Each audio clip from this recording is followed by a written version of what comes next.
¿Alguno más que si quiera grabar? Si yo lo habilito. Guada, Guido, ya te habilité.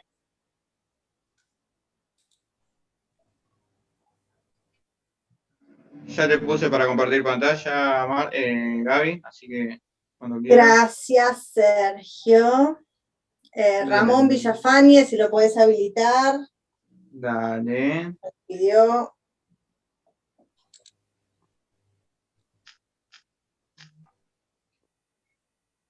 Listo.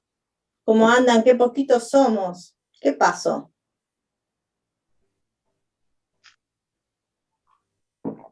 ¿Hubo Bien. mucha deserción post-parcial o están en épocas de otros exámenes? Ahí Franco pidió si lo agregan al grupo de WhatsApp. No sé quién administra el grupo. ¿Quién es el gerente del grupo de WhatsApp? Vaya Para mí una muchos profes están con la expectativa del partido de Boca y Argentinos. Para mí los bosteros están todos nerviosos y entonces se fueron a la expectativa de ese partido. Puede Luciano, ser. yo estoy acá. Yo no estoy nervioso para nada. No, él no lo quiere ni ver, por eso directamente. No, yo si fuera por mí, pero bueno, ya me comprometí a estar acá. Pero poné la tele ahí, muteate, Sergio. Sí, ya sé. Igual que no sé a qué no empiezo, no sé. Ah, No me bueno, la fijé. tenés clara. No, pasa que hoy no miré el noticiero, no miré nada, entonces hoy estuve bastante complicado el día. Así que ni sé a qué hora juega. Sé que juega hoy, pero no sabía que no Ahí sabía qué hora. Gabriela te dice 21:10. Ah, falta, no pasa nada. Para esa hora más o menos te dejo a la clase para vos, Sergio. Y pero va a estar Ale ya para esa hora. Claro, así das la clase y justo no vas a poder ver el partido, pero bueno, no importa. No, igual estoy tranquilo. Bueno, acá César pide también si el gerente del grupo de WhatsApp lo puede agregar. Me encantaría ser mosquito, estar en ese grupo de WhatsApp. A ver las cosas que se dicen, después cuando uno tiene las orejas coloradas y de qué será esto, ¿viste? Mirá cómo se ríe Brenda. Andás a ver las las cosas cosas, que deben poner en el las grupo de cosas que WhatsApp. ahí.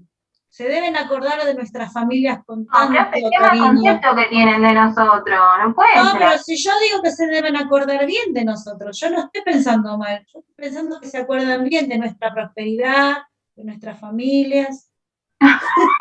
Yo en ningún momento pensé otra cosa. No, Acá pero lo Mariana. dicen como, no. Están invitados. No, bueno, agregame. Agreganos. Y después hacen uno paralelo, ¿viste? No, pero en mi época no había grupo de WhatsApp. No estaba esta posibilidad de grabar la clase, que te la cuelguen en el grupo, de tener material antes. Era más remándola, era otras épocas. No había Tenías que estudiar celular en algo, esa época. tenías que sacar el libro de la biblioteca. Qué fe que te tenés, Mariano, por favor. No está muerto quien pelea, dicen, así que todavía está la posibilidad del segundo parcial y después de los recuperatorios. Si ya te desaprobás solo, y bueno, Una eso. consulta, ¿el segundo parcial va a ser oral o va a ser escrito también? Listo.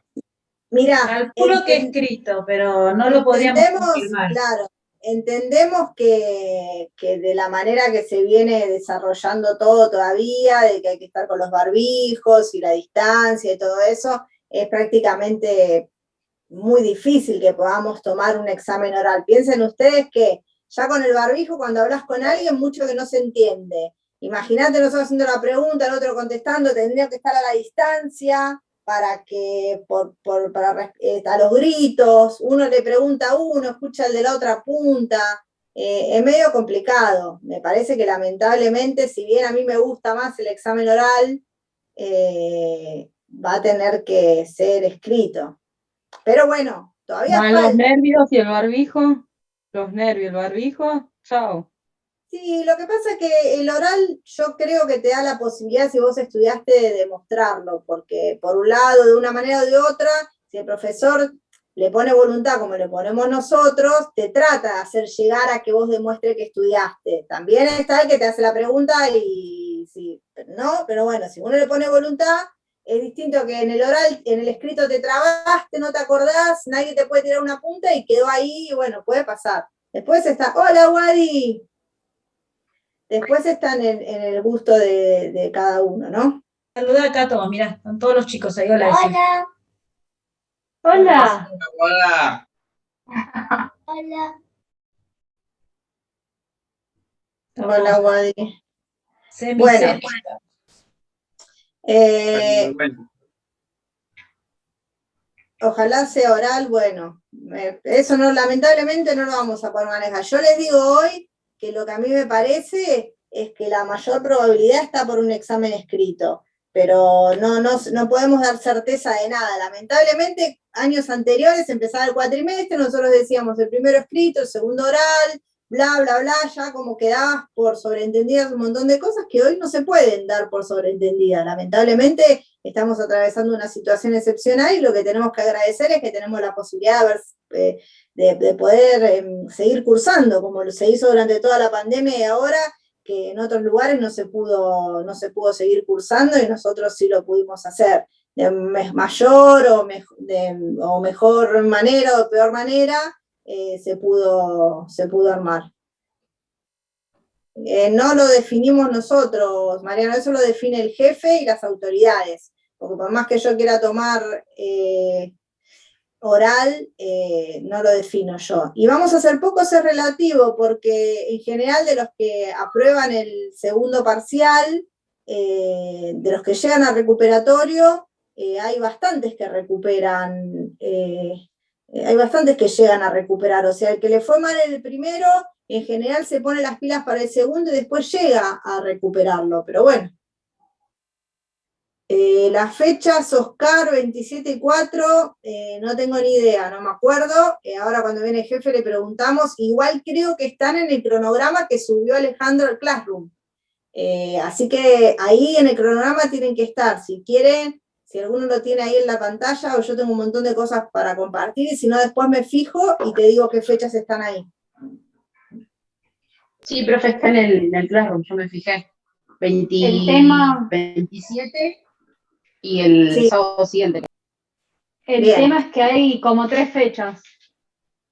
Está en la semana del 24, el 27 y en la semana del 1 y el 4. Entonces, por ahí surge la duda.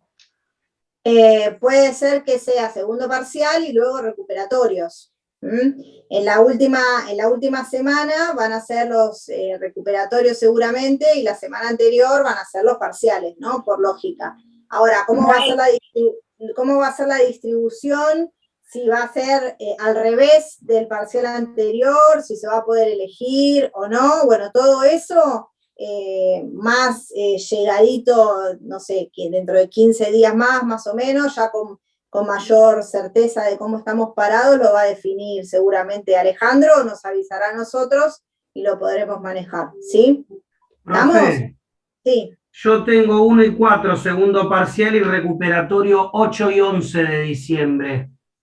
Por ahí Bueno. anoté mal yo, no sé, después para ver, porque no tengo en ningún momento 27 y 24, como dijeron los compañeros. Sí, Bueno, el 27 es la primera fecha. Bueno, no se preocupen, ¿no? Ahora preocupémonos por tratar de entender los temas y avanzar para que no tengamos que dar temas corriendo y nos quede espacio para las preguntas. Y después la próxima clase ya le podemos consultar a Alejandro bien y se los confirmamos para que ustedes se puedan ir manejando. ¿Les parece? ¿Sí? Así no hacemos lío. Ya les digo, yo sé que el 4 había examen, no sé si examen o recuperatorio, porque yo justo ese día no puedo estar porque se casa mi sobrino. Y sabía que era una de las fechas, pero bueno, nada. Bueno, ya que estamos acá casi todos, juntamos 40, la idea es terminar de dar lo que nos quedó pendiente conmigo en la última clase que estuvimos, que es el tema de obligación tributaria, ¿sí? Entonces, vamos a compartir la pantalla y vamos a ir a Profe, yo tengo una duda de otro tema que después, si quiere, cuando termine de dar, le pregunto. ¿De un tema que di yo? No, de ¿De qué dominio tema? público. Ah, bueno, está Marcela presente, así que se lo vas a poder preguntar a la persona que mejor te va a poder responder. Claramente, que yo de dominio público te puedo llegar a decir cosas que quizás no estén tan bien. El que sabe, sabe, y el que no, te dice que te lo conteste el que sabe. Bueno, estoy pasando el PowerPoint, habíamos visto poder tributario, alcances del poder tributario, vimos el tema de exenciones, arrancamos con obligación tributaria, ¿se acuerdan? Díganme si sí o si no. Hablamos que había 3 tipos de relaciones, de dar, de hacer y de no hacer, explicamos que las obligaciones de dar había de 2 tipos, la principal y la accesoria. ¿Se acuerdan la diferencia entre una y otra, más allá de que una surge del objeto y otra sigue la principal? ¿Cuál sería un ejemplo de una obligación de dar principal y de una accesoria? ¿Alguien se acuerda? Puede ser, profe, que una es para que se lo crea y la otra que se le pueden cobrar multas, intereses a la persona que no pague. Claro, la obligación de dar principal es la que hace al objeto del tributo, es decir, el impuesto se crea para eso, ¿sí? Sería para lo que efectivamente se creó ese tributo o ese impuesto en particular. Y la obligación de dar accesoria está relacionada con ese impuesto, pero no es, en definitiva, no tiene que ver con... esperen que acá me vienen a... Sí, dale, acá mi marido me viene a decir si me hace un mate y me interrumpió acá la idea, pero por lo menos me ofreció el mate, eso está bueno. Como un ejemplo de obligación principal, habíamos dicho el pago del IVA mensual o el pago de impuesto a las ganancias anual. Y como un ejemplo de una obligación de dar accesoria, podía ser los intereses resarcitorios por el pago fuera de término, o podría ser una multa por la presentación fuera de término de una declaración jurada, ¿sí? En ambos casos, ¿qué tengo que hacer? Dar una suma de dinero, sea para pagar la multa o sea para pagar el impuesto, pero es diferente. Para la obligación de dar principal es para la que se crea la ley, ¿sí? La accesoria sí va de la mano de esa, o de cosas que yo pueda hacer con la obligación principal, pero no fue para lo que se creó efectivamente el tributo, ¿sí? Luego teníamos los comportamientos positivos y negativos, o obligaciones de hacer y de no hacer, que tenían que ver más con el cumplimiento de determinadas cuestiones formales, cosas que sí y cosas que no, en esa relación jurídico-tributaria que existe entre el fisco y los contribuyentes, ¿sí? Habíamos armado una definición, que habíamos dicho que era esa relación jurídica. Recuerden que siempre es una relación jurídica. ¿Por qué? Porque no hay tributo sin ¿qué? Sin ley. Sin ley. Hay tributo sin ley, ¿sí? No puede haber ningún tributo, ni puede haber ningún impuesto que se cree de una manera diferente que sea mediante una ley, ¿sí? Siempre tiene que existir una ley. Entonces, es una relación jurídica, porque se va a dar en base a una norma, ¿entre quién? El Estado, que es el sujeto activo, es decir, el titular de esa pretensión crediticia, el que me va a querer cobrar, ¿sí? Y los contribuyentes o responsables, que son los sujetos pasivos de esa relación, es decir, aquellos que van a tener que pagar. ¿Cómo se les atribuye la relación a estos últimos? Mediante una ley. ¿Y qué implica? El surgimiento de una obligación de carácter personal y patrimonial. Habíamos dicho que era personal, porque por más que sea un tributo que esté grabando un bien, quien va a terminar tributando, ¿quién es? El dueño de ese bien, porque la casa no va a sacar plata del bolsillo para pagar el impuesto. Lo mismo el auto, ¿sí? Entonces, terminan tributando las personas titulares de esos bienes. ¿Y por qué una obligación de carácter patrimonial? Porque va a sentir una merma en el dinero que tiene, es decir, va a tener que terminar pagando una suma de dinero, ¿sí? Habíamos visto los elementos de la obligación tributaria. Díganme hasta dónde llegamos. Creo que habíamos empezado con los sujetos, ¿sí?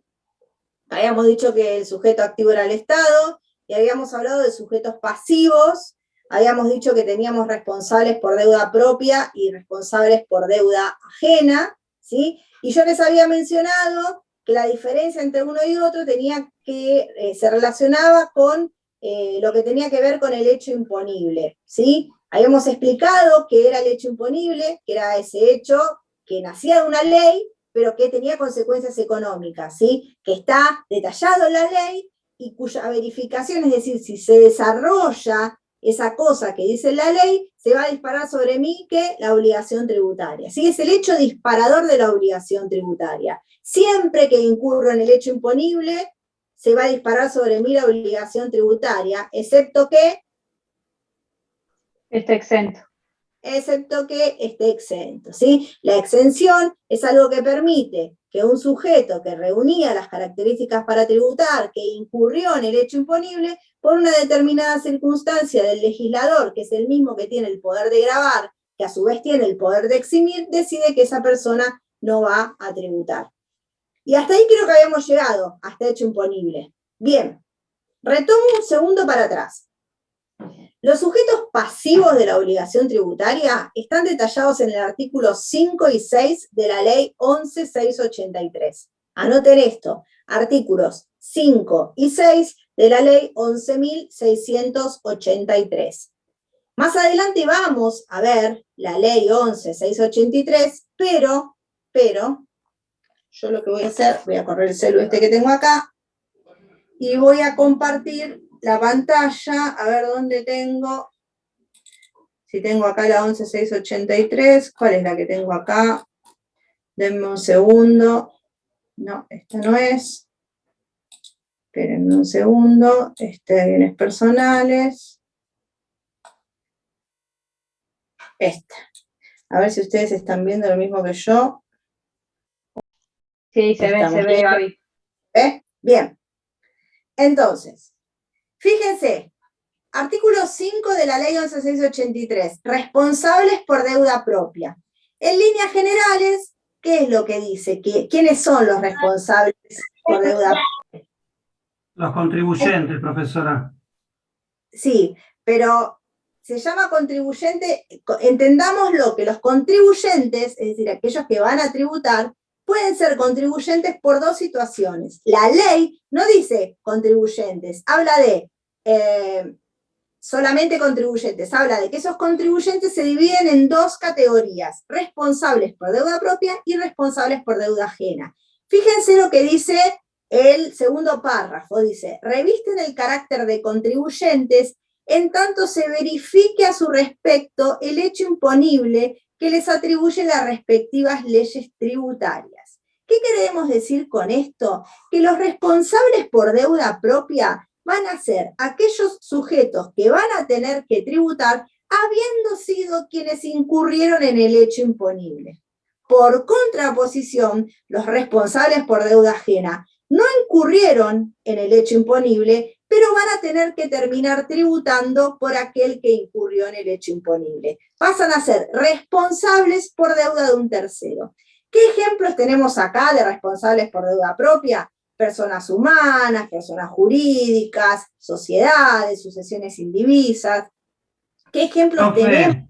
Ese puede ser el caso de un garante de un aval, cuando se habla de los responsables por deuda ajena, alguien sale de garante, por ejemplo, a alguien y se tiene que hacer cargo de la deuda del otro. No, porque no tiene nada que ver con un hecho imponible y con una obligación tributaria. En su defecto será otra figura jurídica que tiene que ver con alguien que fue garante de un tercero, pero acá no estamos hablando de impuestos, ni de hecho imponible, ni de obligación tributaria, ¿sí? Acá lo que estamos hablando es, fíjense, un responsable por deuda ajena puede ser padres, tutores o curadores de personas menores. Imagínense esto, imagínense que a mí se me ocurre poner a mi hija a trabajar en la televisión, ¿sí? En realidad a ella le gusta, va, se presenta un programa, comienza a trabajar, sale en una tira y se arma el Chiquititas de ahora y empieza a trabajar y empieza a ganar plata, ¿sí? ¿Correcto? ¿Estamos de acuerdo? ¿Quién está incurriendo en el hecho imponible? En ese caso, ¿quién está desarrollando la actividad grabada por la cual hay que tributar? Tu hija. La menor. Mi hija. Ahora bien, mi hija puede ser responsable ante el fisco. Yo la puedo inscribir en AFIP y que ella agarra, se anote en su monotributo, pague. Les cuento que tiene 10 años. ¿Puede hacer eso? No. Entonces, ¿quién se tiene que inscribir como responsable por deuda ajena? Yo me tengo que inscribir, ¿sí? Y tengo que tributar por ella. En ese caso, yo no soy la persona que está incurriendo en el hecho imponible. No obstante, voy a ser el responsable de tributar ante el fisco por los ingresos que ella obtuvo. Ese es un ejemplo de un responsable por deuda ajena. La diferencia entre el responsable por deuda propia y el responsable por deuda ajena tiene que ver precisamente con eso. El responsable por deuda propia es aquel que, persona física o jurídica, sucesión indivisa, que incurrió en el hecho imponible. Es decir, yo tengo un comercio a nombre mío, facturo, incurrí en el hecho imponible, pago. Yo ejerzo mi actividad de contadora, por mi facturación pago. Yo estoy incurriendo en el hecho imponible. Las sociedades tienen una determinada actividad comercial, facturan, tributa en cabeza de la sociedad. Ahora bien, en el caso de los administradores de patrimonio, los representantes de personas jurídicas, los síndicos y liquidadores de quiebras, los pares o curadores de menores o de incapaces o lo que fuera, son personas que no están incurriendo en el hecho imponible, pero deben de responder por un tercero. Y otro de los ejemplos que siempre se da acá son los agentes de retención y percepción de los tributos, que ahora yo les voy a explicar cómo operan desde el punto de vista de la práctica esos agentes de retención y percepción y por qué se los considera responsables por deuda ajena y por qué desde el punto de vista de las leyes penales tributarias tienen mayor grado de sanción un agente de retención o percepción que retuvo o percibió y no depositó que si yo no hubiese pagado mi propio impuesto, ¿sí? ¿Y por qué? ¿Cuál sería la diferencia esencial? Que si yo no pago mi impuesto, no pagué mi impuesto y tengo una deuda. Ahora, si alguien me retiene a mi dinero que va a ir al fisco en mi nombre y no lo paga, se está quedando con dinero de un tercero. Por lo tanto, las sanciones para ese tipo de contribuyentes son mayores. Pero lo que yo quiero acá es que a ustedes les quede la idea de esto. A ver si la otra que puse apareció de nuevo, sí. ¿Qué? A ver, ¿qué pusieron ahí? El agente de retención, ¿sí? El agente de retención es un sujeto, que puede ser una persona física o una persona jurídica. Ahora bien, puede haber normas de retenciones, por ejemplo, en impuesto al valor agregado, pero también hay veces en donde hay que retener impuesto a las ganancias, hay veces donde hay que retener ingresos brutos, a veces donde hay que retener SUS, o sea, cargas sociales. Es decir, respecto de tu pregunta que vos pones ahí, ¿el agente de retención puede ser IVA? El agente de retención es un sujeto, ¿sí? Ahora... Profe, ¿sabe por qué le pregunto? Hoy lo estuve leyendo yo esto, por eso le pregunto, porque me preparé antes de que dé la clase, y decía que es un sujeto, por ejemplo, yo voy a comprar a su local y usted cuando yo pago tiene que reparar, o sea, la retención como que tengo que poner aparte qué es lo que va al Estado, esa plata, ese monto en base a lo que yo pagué. Eso es en el caso de una percepción cuando vos vas a comprar. Lo leí al revés entonces. Ahora yo les voy a explicar igual cómo es la dinámica de una cosa de otra para tratar de aclarar eso que tal vez cuando uno lo lee solo, si no tuvo la posibilidad de aplicarlo en la práctica, se complejiza un poco más. Pero van a ver que en líneas generales es sencillo. Perdón, lo que yo quiero... Gabriela, sí, un comentario, nada que tal vez le quede claro a Mariano. Tiene que ver, yo por ejemplo trabajo en una empresa y esta empresa es agente de retención. Entonces lo que hacemos es cada vez que entiendo yo, no, porque no estoy en la parte de impuestos, pero cada vez que un proveedor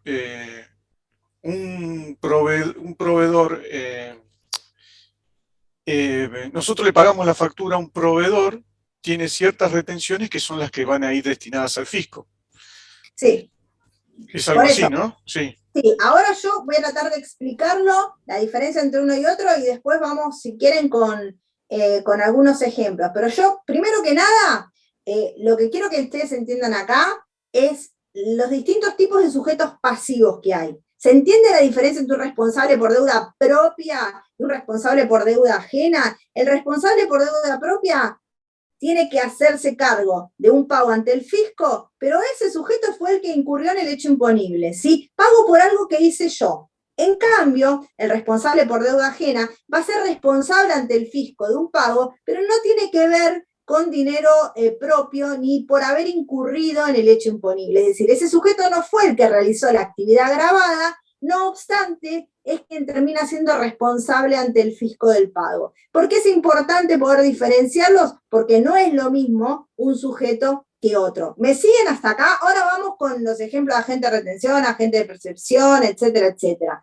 Porque no necesariamente tenés que ser designado sujeto, agente de retención para retener. Cualquier persona hoy, en la práctica, recibe una factura M y deberías, cualquier responsable inscrito, tener que retener IVA y ganancias a ese sujeto por el simple hecho de recibir una factura M. Seas un microcomercio que recién se pasó a responsable inscrito, o seas una mega empresa. Entonces, hay sujetos que son designados como agentes de recaudación, sean de retención o percepción de determinados impuestos, y hay otros sujetos que lo tienen que hacer porque la normativa lo establece, no necesariamente siendo designados como agentes, ¿sí? Pero no se mareen con esto, porque fíjense que todo esto que estamos hablando son cosas que tienen que ver con impuestos 2. Profesora. O con impuestos 1, razón por la cual vamos despacito. Esto que nosotros vamos viendo ahora es una pequeña introducción para que ustedes el día de mañana puedan tener más claros los conceptos tributarios. Veamos primero la introducción. Si después quieren ahondar un poquito más en el tema, no tengo problema de ahondar, pero la idea es que aquellos que no tienen conocimiento sobre el tema, no se mareen empezando a hablar de cosas más avanzadas a lo que nosotros tenemos que saber a los fines de la materia. ¿Alguien quería hablar? Y perdón. Sí, cuando es responsable por deuda ajena, o sea, por ejemplo, en este caso, el padre, el ejemplo que usted dio, tiene que aclarar que en realidad está cobrando que está pagando en este caso, o que está percibiendo sus ingresos por los ingresos que por supuesto. con los hijos. O sea, ¿cuál es el marco o cuál es la modalidad que tiene que ser, ¿no? Como para entenderlo. Porque yo en realidad, por deuda propia, obviamente que uno lo entiende, pero con el ejemplo que usted dio del hijo, ahí se ve claro, pero ¿cómo se instrumentaría? Uno se tiene Ahora que yo te voy a dar un ejemplo, por ejemplo, de algo que se usa más en la práctica, que es un agente de retención o percepción, que es un responsable por deuda ajena, como para que vos lo veas, ¿sí? Un administrador de un patrimonio, un administrador de una quiebra, por ejemplo, ¿sí? ¿Quién es el que desarrolla la actividad gravada en una quiebra? La empresa que está quebrando o el sujeto que está quebrando, ¿correcto? Claro, sí, bueno, perfecto. ¿Y quién es el encargado de hacer los pagos frente al fisco de esa empresa cuando está en una situación de quiebra? El síndico, ¿no? No, el síndico, el liquidador de la quiebra. Ese síndico, el liquidador de la quiebra, que pasa a ser responsable frente al fisco de lo que ocurra, de tener que realizar los pagos y todo eso, ¿es el que incurrió en el hecho imponible? No, pero tiene la responsabilidad. Pero tiene la responsabilidad, por eso se lo llama responsable por deuda ajena, ¿sí? Bien, igual ahora vamos a explicar, porque el ejemplo más común en la práctica de responsables por deuda ajena son los agentes de retención y los agentes de percepción, que son los que uno en la práctica más va a terminar viendo, ¿sí?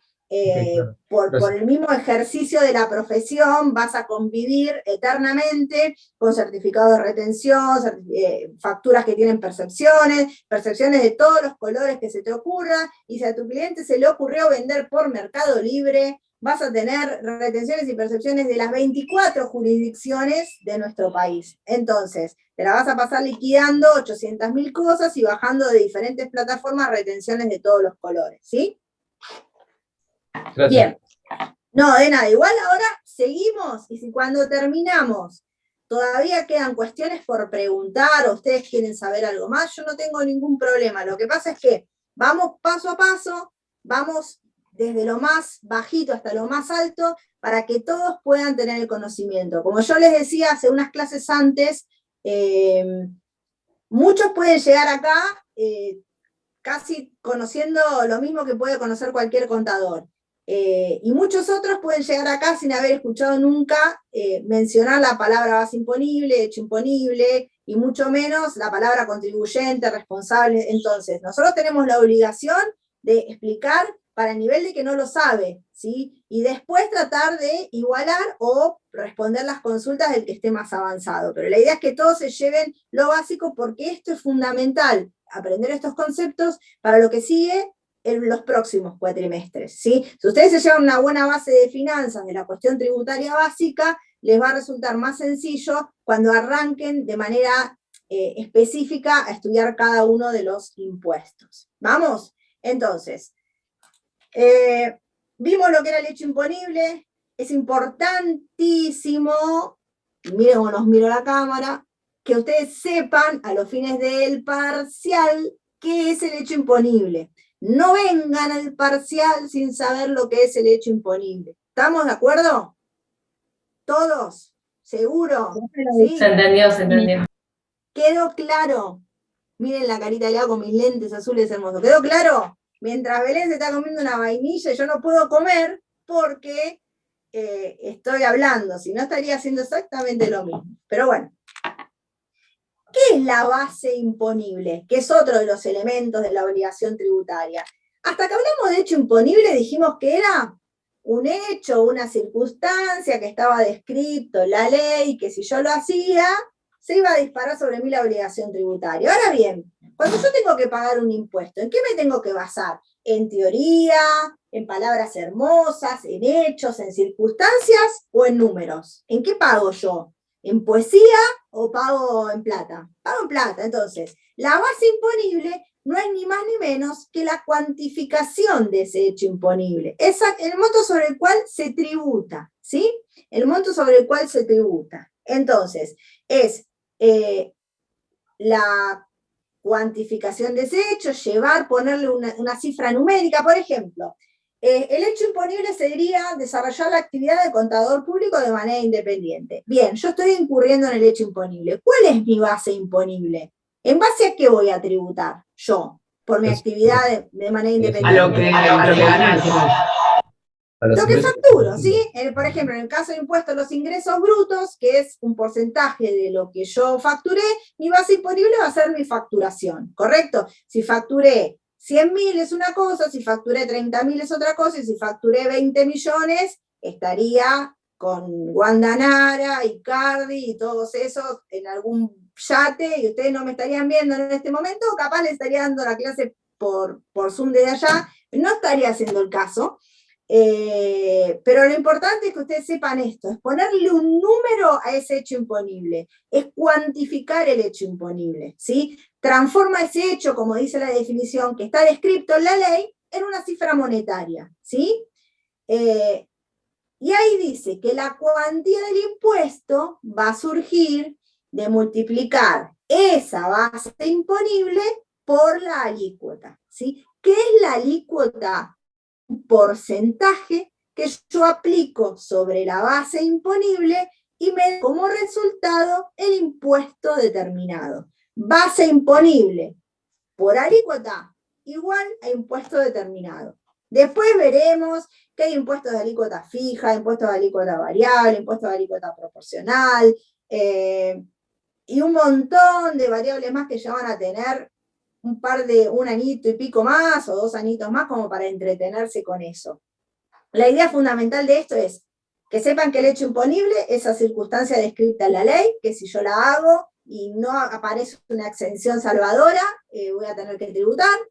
Después sabemos que la base imponible es la cuantificación, es ponerle números a ese hecho imponible. Después sabemos que la alícuota es un porcentaje que se va a aplicar sobre la base imponible, y como consecuencia de ello vamos a tener el impuesto determinado. Ahora bien, supónganse que yo facturé 100 y la alícuota es el 10%, ¿no? ¿Cuánto es el impuesto determinado? Es fácil la cuenta. ¿Cuánto es? 10, ¿sí? 10. ¿Voy a tener que pagar 10, sí o sí? ¿O puede ocurrir algo que haga que yo tenga que desembolsar de mi bolsillo menos plata? Pensemos. Si tengo una retención, ahí me la Retenciones o pago menos. percepciones va a ser que pagues menos. O tiene pagos a cuentas. Exactamente. Una cosa es el impuesto determinado. Diferente es el impuesto a ingresar. Puede ser igual al impuesto determinado o puede ser diferente. ¿Por qué? Porque puede haber circunstancias de pagos que vaya haciendo el contribuyente en el transcurso del periodo fiscal que hagan que ese dinero que yo tenga que ingresar, que desembolsar en el momento sea inferior. No quiere decir que yo no vaya a tener que pagar todo el impuesto determinado, simplemente que puede ser que lo haya ido pagando de a poquito en otras circunstancias. Acá aparece la figura de las retenciones, acá aparece la figura de las percepciones, acá aparece la figura de los anticipos, acá aparece la figura de los pagos a cuenta, acá aparece la figura de las compensaciones y un montón de cosas de diferentes colores que ustedes van a ir viendo en el transcurso de la práctica. Y que la idea no es volvernos locos ahora con todo eso, ¿sí?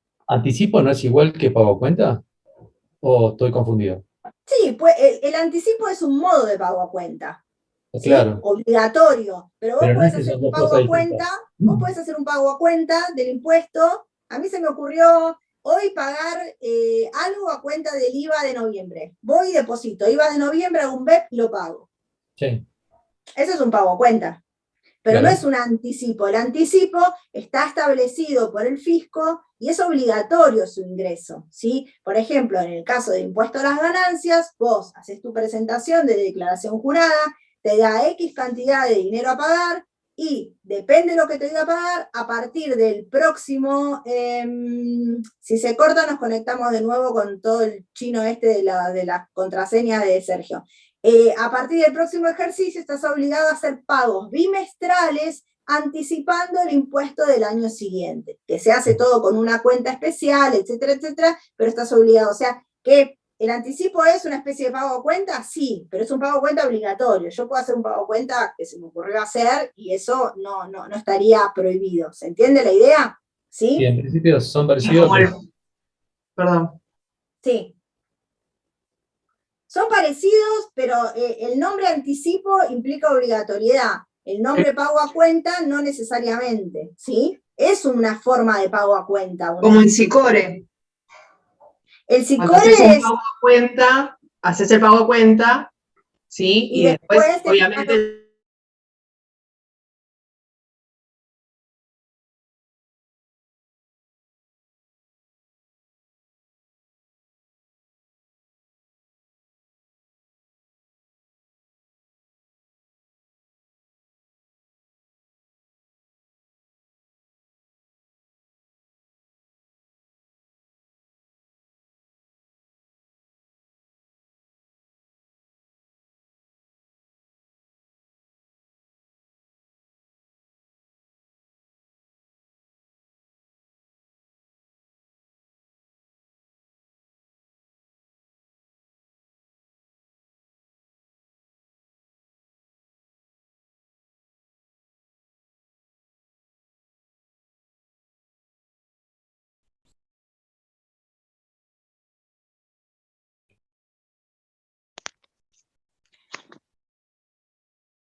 Que estoy tratando de conectarme con la otra compu, que es la que tengo para compartir.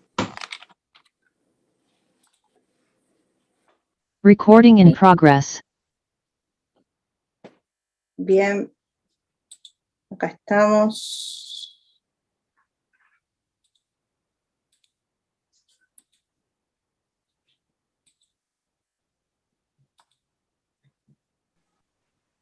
Bueno, ahí Sergio, cuando Sergio termina de habilitar a los que querían grabar, donde estoy acá, yo estaba por acá. Eso es la juventud, ¿ven? Él ya sabe que me tiene que habilitar para compartir, ya sabe, actualiza todo. A nosotros con el paso de los años esas cosas se nos van escapando, pero bueno, por eso reclutamos gente joven. Ahora dentro de un par de años, cuando Sergio sea viejo ya, necesitaremos renovar la plantilla de personal. Me falta mucho, todavía falta mucho. He hecho un pibe. Yo decía lo mismo y mirá. Todo llega, ¿viste? Bueno, no sé, alguien estaba... Una consulta, antes que siga. ¿La parte de extensiones ya la explicó? Sí, hablamos de exenciones cuando hablamos de poder tributario. Explicamos lo que eran las exenciones, hablamos de las clasificaciones de las exenciones, etcétera, etcétera. Calculo que vos te referís a este cuadrito que yo puse acá, que tenemos los sujetos, que tenemos el hecho imponible, base imponible. Sí. Claro, yo lo que es exenciones, si bien está dentro de los elementos de la obligación tributaria, como ya lo explicamos cuando hablamos del poder de eximir dentro del poder tributario, dejamos ese concepto o esa explicación para los dos temas, ¿está bien? Ah, listo, perfecto, porque como lo tenía vacío, o sea, sin nada Sí. aclarado, era mi duda. Está bien la pregunta, porque probablemente, también dada la edad, me iba a olvidar de hacer la aclaración. Entonces es importante que haya alumnos jóvenes y atentos, o por lo menos atentos, aunque no haya alumnos jóvenes, que me marquen las cosas. Bueno, a ver, entonces, ¿quedó claro lo que era el hecho imponible? ¿Quedó claro lo que era la base imponible? Bien. Dijimos que los responsables por deuda ajena por excelencia en nuestro sistema tributario, que necesita sí o sí recaudar con mucha anticipación el fisco, necesita obtener plata. Fíjense ustedes que uno deposita, uno hace una operación, una factura, y te retiene te retiene tu cliente, te retiene el banco, te retiene Mercado Pago, te retienen 800, están todos esperando que entre algo de plata para algo y llevarse su porción, ¿sí? Y vos cuando decís, bueno, pero yo había facturado 80 y me quedó acá en la mano 55, ¿dónde fue todo el resto? A los fiscos, de diferentes colores, características, circunstancias, ¿sí? ¿Cómo es la cuestión y cómo es la operatoria de estos responsables por deuda ajena? El agente de retención, ¿sí? El agente de retención es una persona a la cual yo le facturo. Es un cliente mío, el agente de retención, ¿sí?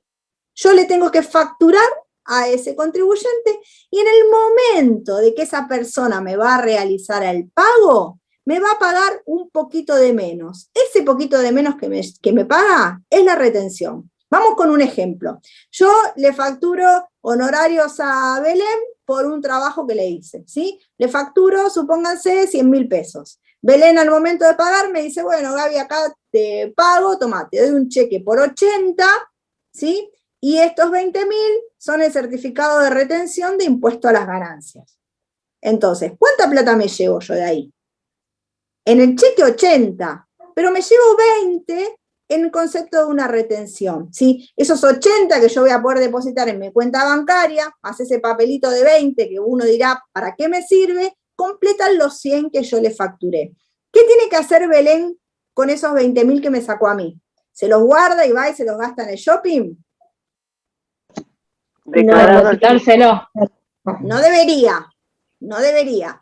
¿Qué es lo que tiene que hacer? Tiene que agarrar, supónganse que fue una retención, como les dije, de impuesto a las ganancias. Lo tiene que depositar a FIP y decirle, este dinero yo se lo retuve, se lo saqué en el momento del pago a Gabriela y ingresa como pago a cuenta del impuesto a las ganancias de ella, ¿sí? Ella actuó en ese caso, ¿sí? Como un agente de retención, me retuvo, en el momento de pagar se quedó, retuvo un poquito del dinero que era mío. Y no se lo queda a ella, sino que automáticamente, dentro de los plazos legales de los depósitos de retenciones o percepciones, se lo da al fisco en mi nombre, ¿sí?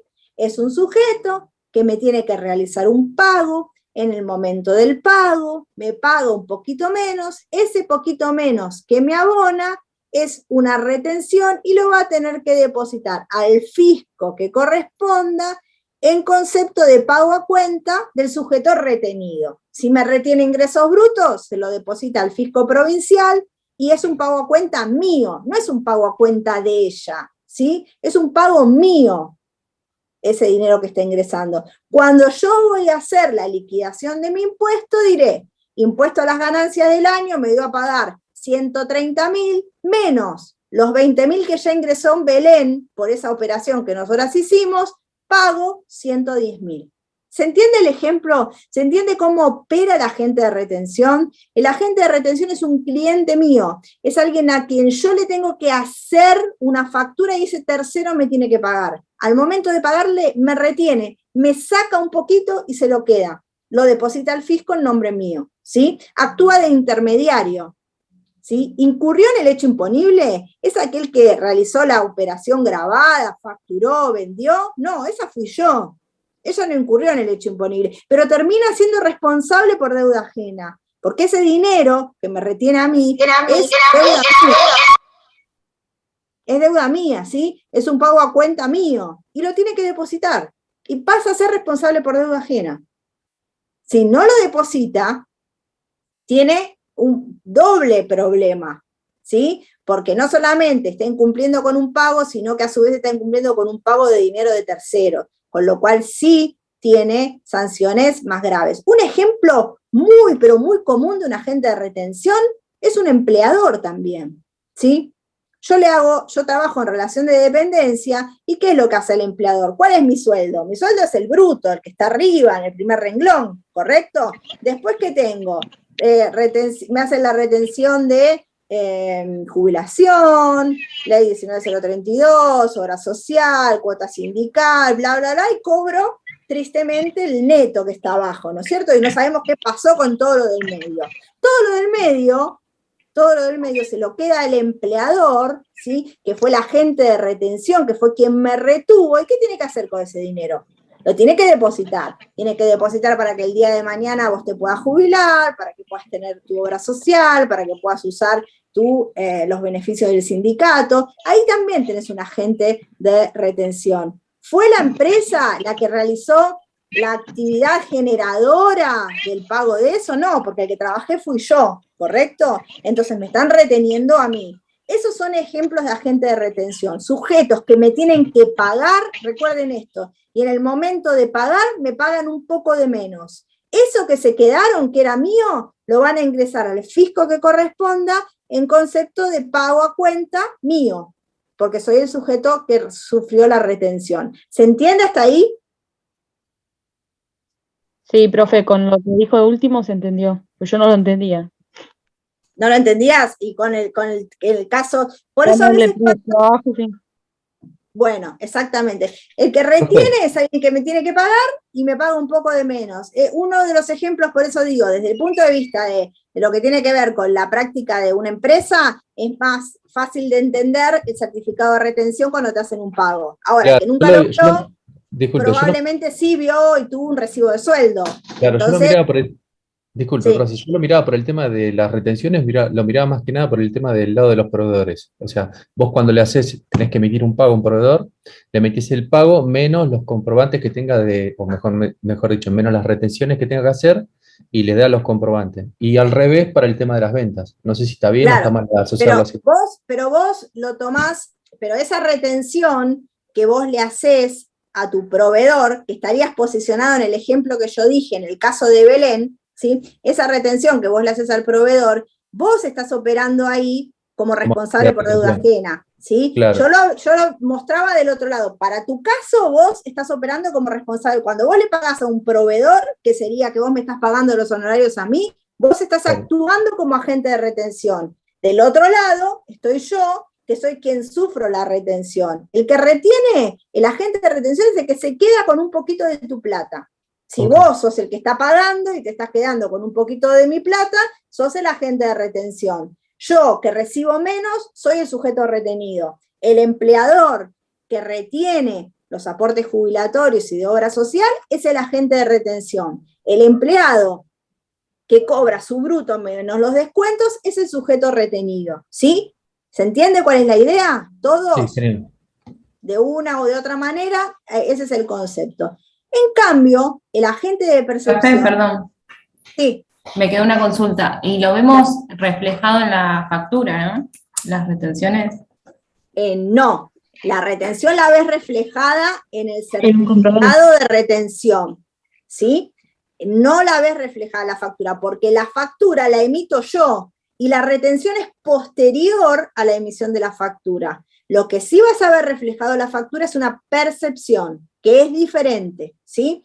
Vos no vas a ver reflejado. Vos pensás que vos me vas a retener, sí, por eso, la orden de pago, vos me vas a retener en el momento en el que me haces el pago, pero la factura yo te la hago por los 100 en el ejemplo que yo decía recién. Después cuando vos me pagas, como decía el compañero, me haces una orden de pago y decís, bueno, Los 100 yo se los voy a abonar de la siguiente manera. Cheque, banco, pirulito, 80.000, retención de impuesto a tal cosa, tanto, retención de impuesto a tal cosa, tanto, y me das el cheque con los certificados de retención. O me haces la transferencia y me envías los certificados de retención. O me pagás con cheques de tercero y me das los certificados de retención. Una Sí. pregunta, con el ejemplo que están dando de la orden de pago, ahí tendría que tomarlo con pinzas, porque en realidad vos cuando parametrizás el proveedor, si vos no le cargas el comprobante, en este caso de retención, la orden de pago sale, si vos facturaste 100, le pagás 100. O sea, no es que la orden de pago No sale, es igual. Bueno, pero no podemos dejar Cargarle las retenciones.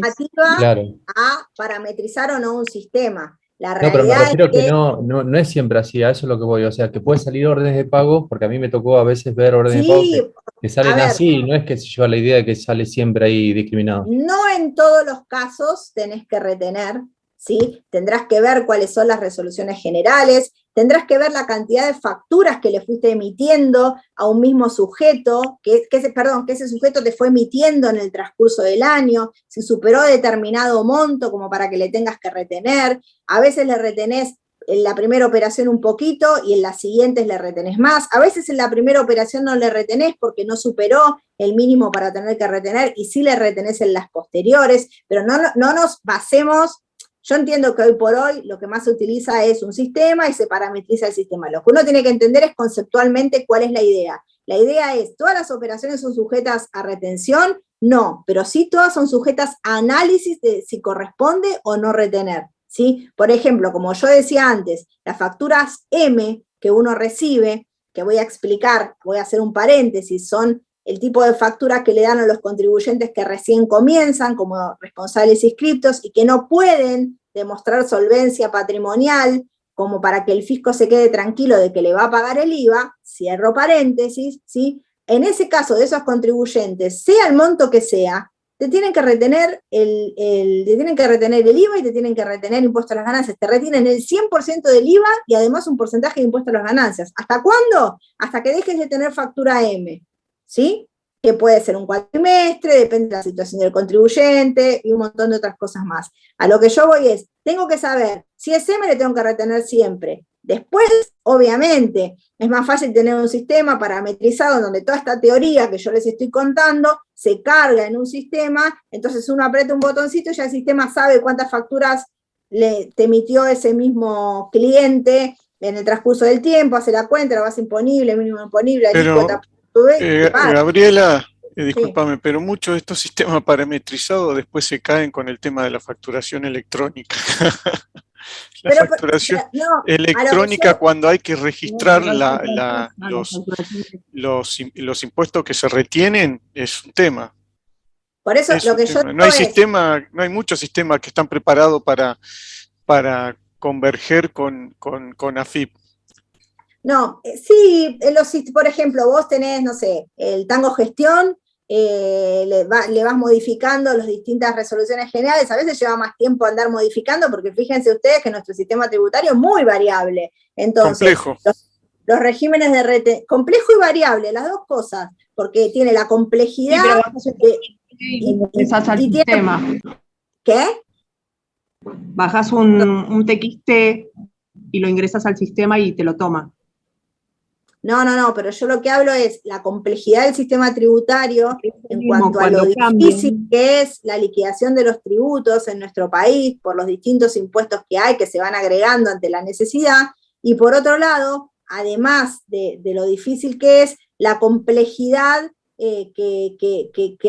la variabilidad, porque no solamente son difíciles de liquidar, sino que 2 por 3 van cambiando. Entonces vos tenés parametrizado un TXT, todo hermoso, lindo, mañana cambió el régimen de información o cambió la forma de liquidar y tenés que entrar de nuevo, parametrizar de nuevo, los de sistema, Tango, Catedral, lo que claro, era lo que comentaba, que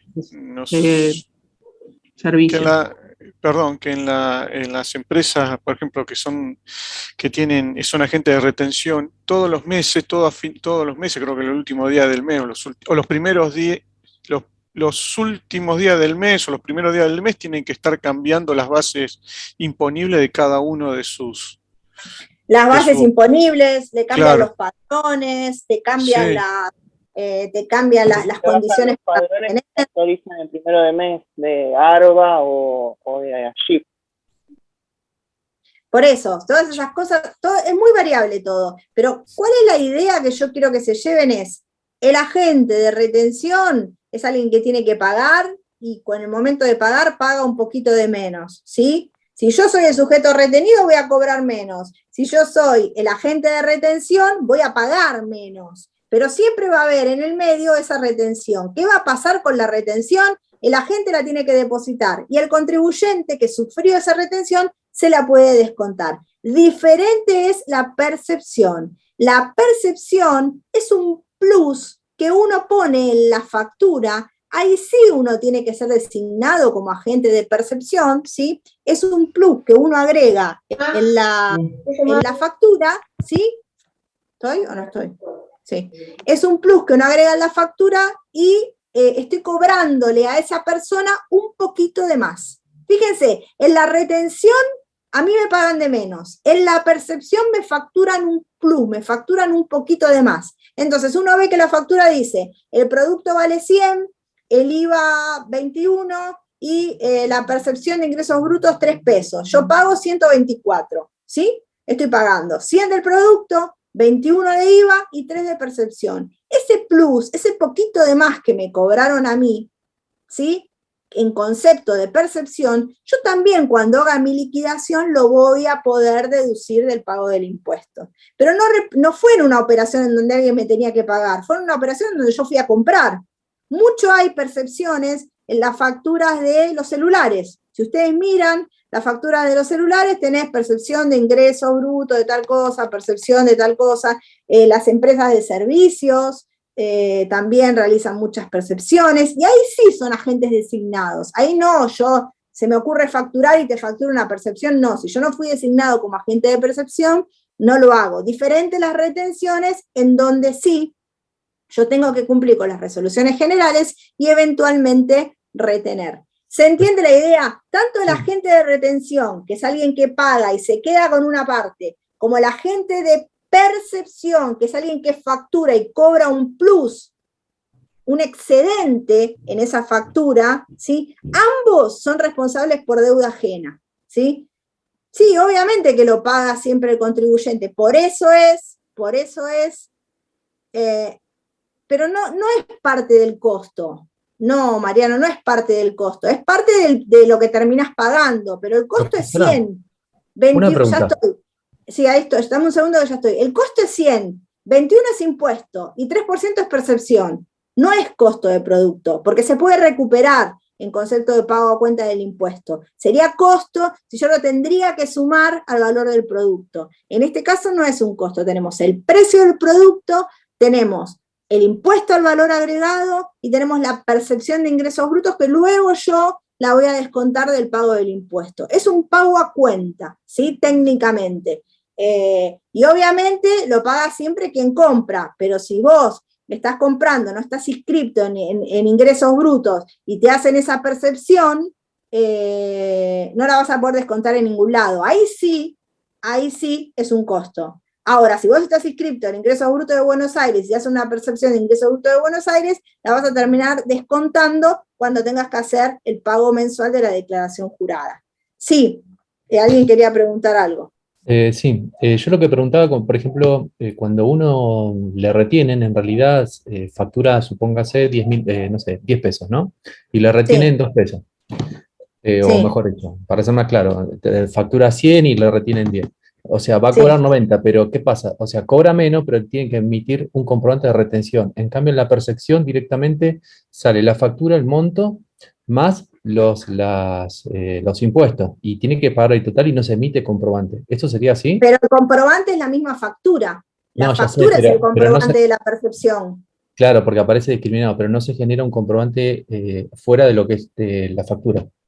No, porque la misma factura es el comprobante. En cambio, en la otra operación, si a vos no te dan un comprobante, ¿dónde queda registrado cómo te pagaron la diferencia? En cambio, en la factura sí tenés registrado cómo te cobraron ese plus, porque lo tenés discriminado ahí. ¿Se entiende?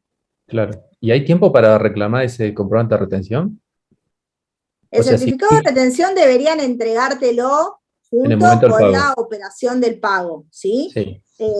Por X motivo, Ahora, hay póngase algunos que que te emiten. hacen descargarlo de una plataforma, hay otros que los podés bajar directamente de la página de AFIP, o sea, O lo entrega el banco, a veces lo entrega el banco, a veces te lo da el mismo banco. pero si no se pueden se pueden reclamar al que realizó el pago. Claro, Se sí. pueden reclamar. Exactamente.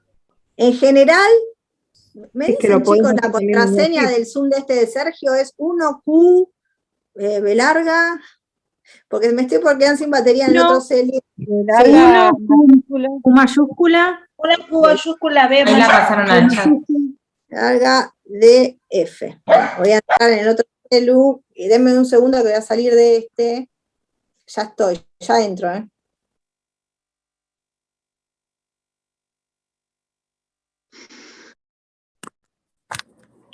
Acá entré.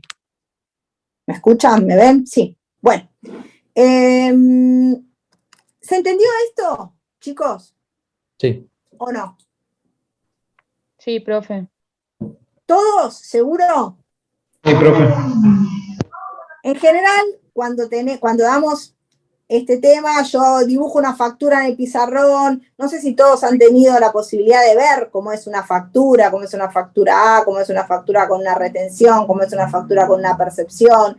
Si no han tenido la posibilidad, si quieren para la próxima clase, yo me escaneo alguna factura y se las muestro en pantalla como para que les quede el efecto visual. Como hace un rato una compañera me decía que no entendía el ejemplo hablándolo de un pago a un proveedor, y cuando lo pensó desde un recibo de sueldo, que es algo que visibilizó, lo entendió. A veces es necesario tener un ejemplo y verlo. Si quieren, yo les busco una factura, le borro los datos de mis clientes y les muestro una factura que tenga una percepción o que tenga una retención y la vemos, ¿sí? Si les parece, la próxima clase lo podemos ver.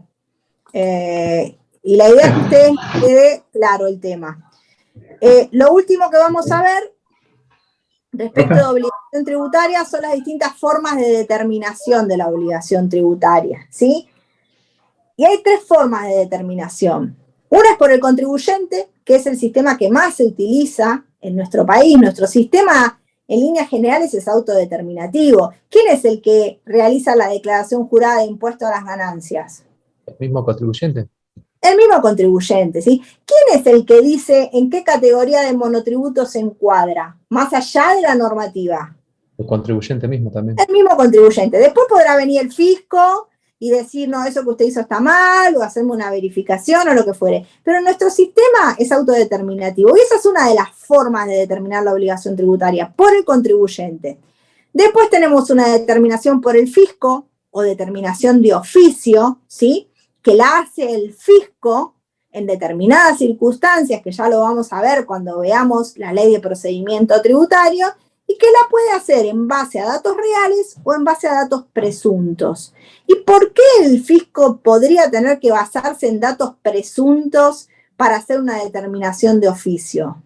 Y porque en realidad la presunción radica en lo que uno, o sea, entre la realidad y lo que está declarando. La realidad dice que, no sé, tiene ingresos superiores con lo que está declarando, por ejemplo. No sé si me ocurre.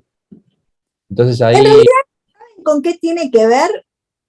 Si a mí me vienen a hacer una verificación y me dicen, presente, libro de IVA-venta, libro de IVA-compras, todos sus comprobantes de compras, todos sus comprobantes de ventas, y yo le digo al señor fisco o al señor inspector, no sabe lo que me pasó. El contador que tenía se peleó con, la contadora que tenía se peleó con el marido la sacó a la calle, le prendió fuego todos los papeles y no tengo ni un papel. Porque el marido le prendió fuego todo y la largó a la calle y le dijo, chau, tomátela de acá. Así que no tengo nada para darle. Entonces el fisco, ¿qué hace? No me puede inspeccionar porque el ex marido de la contadora le prendió fuego todos los papeles. No, va a decir, bueno, quédese tranquilo, no se preocupe, esperemos que su contadora esté bien, que el marido haya recapacitado, ojalá se amiguen,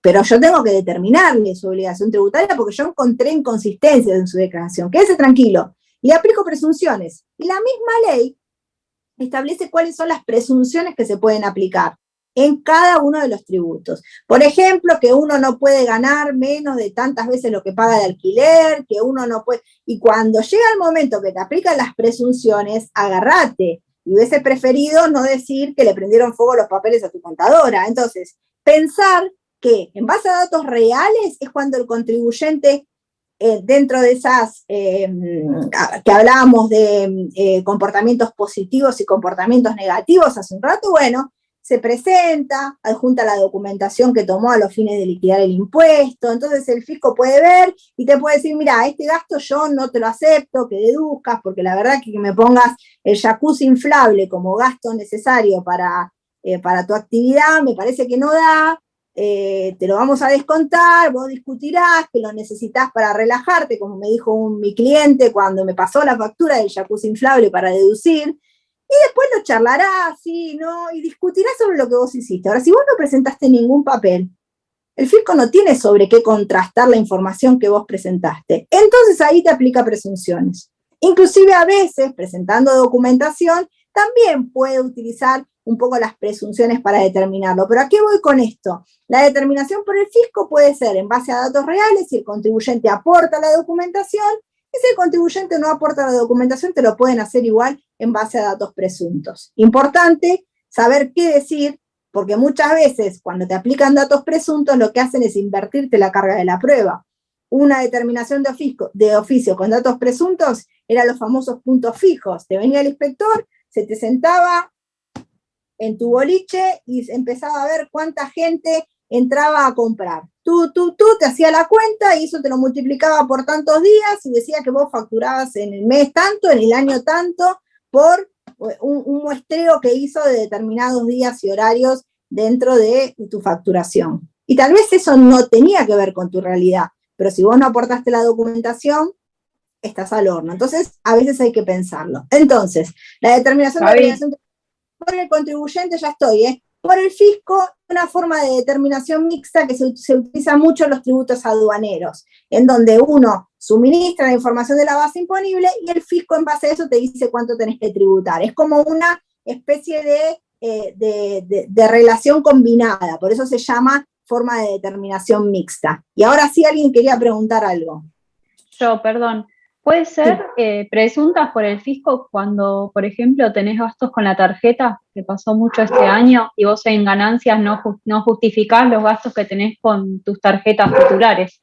Claramente, como yo les decía el otro día, uno se preocupa mucho en los ingresos, en los gastos, y en realidad lo primero que va a ver el fisco es tu consumo y tu justificación patrimonial. Más allá de los ingresos y gastos que declaraste, es decir, ¿cómo hizo usted para gastar todo esto en tarjeta y pagarla? Porque si me decís que la quedaste debiendo, te lo puedo entender. Para pagar todo esto, gastar todo esto con tarjeta y pagarlo, hacer el pago total de la tarjeta, pagar 1 millón de pesos de tarjeta en el año, si resulta que usted dijo que le quedó limpio de su actividad 300.000 pesos y pagó impuesto a las ganancias por eso. Explíqueme, si no se endeudó por otro lado, si no heredó nada, si nadie le donó nada, si no vendió ningún bien que tenía, ¿cómo hizo para gastar más de lo que ganó? Y la mayoría de las declaraciones juradas mueren ahí, en el consumido. Entonces, como yo decía en la clase pasada, en lugar de sumar puntos con la tarjeta de crédito y millas, yo les digo a la gente que están sumando números u opciones para poder tener una hermosa inspección. Así que usen menos el plástico. ¿Qué parámetros puede poner el fisco? En la ley, por ejemplo, la ley de impuesto a las ganancias, Mariano, tenés las presunciones. Tenés detalladas cuáles son las presunciones, ¿sí? En respecto a tal impuesto, se presume esto, bla, bla, bla, bla, bla. Después también el fisco tiene indicadores por actividad, respecto de rentabilidad, que obviamente son como, por ejemplo, cuando ustedes ven la evaluación del impuesto a los bienes personales de los autos, que es el monto que valen para la FIP, me encantaría que la FIP me compre mi auto por lo que dice que mi auto vale, porque en el mercado un auto, no sé, un Ford Ka 2012 vale X y para el fisco vale una fortuna. Entonces, estaría buenísimo que pongan una agencia de autos y empiecen a comprar, vamos todos a venderle los autos. O sea, hay ciertos valores que el fisco los acomoda a su gusto y después te invierte la carga de la prueba. Es decir, bueno, vos decís que esto no es así, demostrámelo. Entonces, es el contribuyente que tiene que tener los elementos necesarios para poder demostrarlo, ¿sí? Entonces, Florencia, bueno, voy a buscar, calculo que esto que pusiste sería bueno, es respecto de si yo les puedo traer alguna factura para que ustedes vean. Si no era eso, decime qué es lo que sería bueno. Tal vez que yo me desconecte y no me conecte más, pero eso lamentablemente no va a poder ocurrir porque pude volver a conectar. Y creo que con esto terminamos acá. Y una cosita que yo les quería compartir respecto de lo que hablábamos antes, denme un segundo, vamos a compartir la pantalla. Esta no, a ver si cambió, ¿no? ¿Ven acá lo que dice impuesto a los bienes personales? Llegan a verlo, capaz el que está con el celu no lo logra ver bien. Esta es la ley de impuesto a los bienes personales. ¿Qué tenemos? Fíjense que tenemos hecho imponible en una ley, ¿no? Esta es la ley. Tiene el hecho imponible, me detalla cuáles son los sujetos, me explica la diferencia entre los bienes situados en el país que van a tributar y los bienes situados en el exterior. Fíjense, por ejemplo, que va a ser un bien que va a tributar, según la ley, el dinero y los depósitos que se hallaren en el territorio. O sea que según esta ley, ¿sí?, voy a pagar impuestos a los bienes personales por la plata que tengo en el banco. Pero si voy más adelante, me voy a encontrar con este punto que tiene que ver con las exenciones.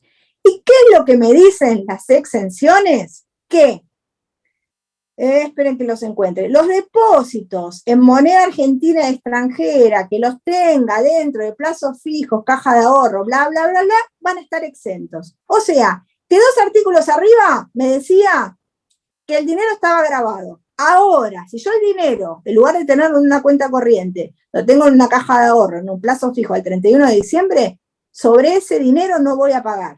Entonces, es un claro ejemplo de lo que yo les decía antes, que en la ley tenemos lo que está grabado y luego la exención. En este caso, la tenencia de dinero al 31 de diciembre está grabada. Ahora, si yo lo tengo en un plazo fijo, en una caja de ahorro, está exento. Entonces, ¿qué conviene hacer al 31 de diciembre si yo tengo esas cuentas con modalidad mixta? Que podés tener cuenta corriente y caja de ahorro.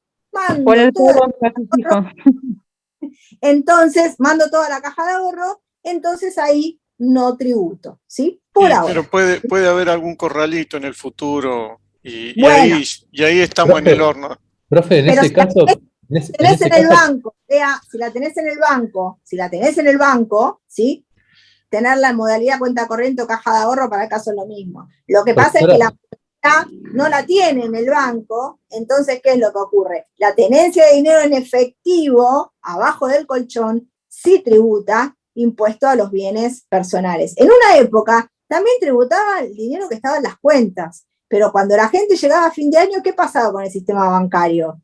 Medio que quedaba ahorcado, porque la gente iba y sacaba la plata para no pagar impuestos y el 3, 4 de enero la volvía a depositar, ¿sí?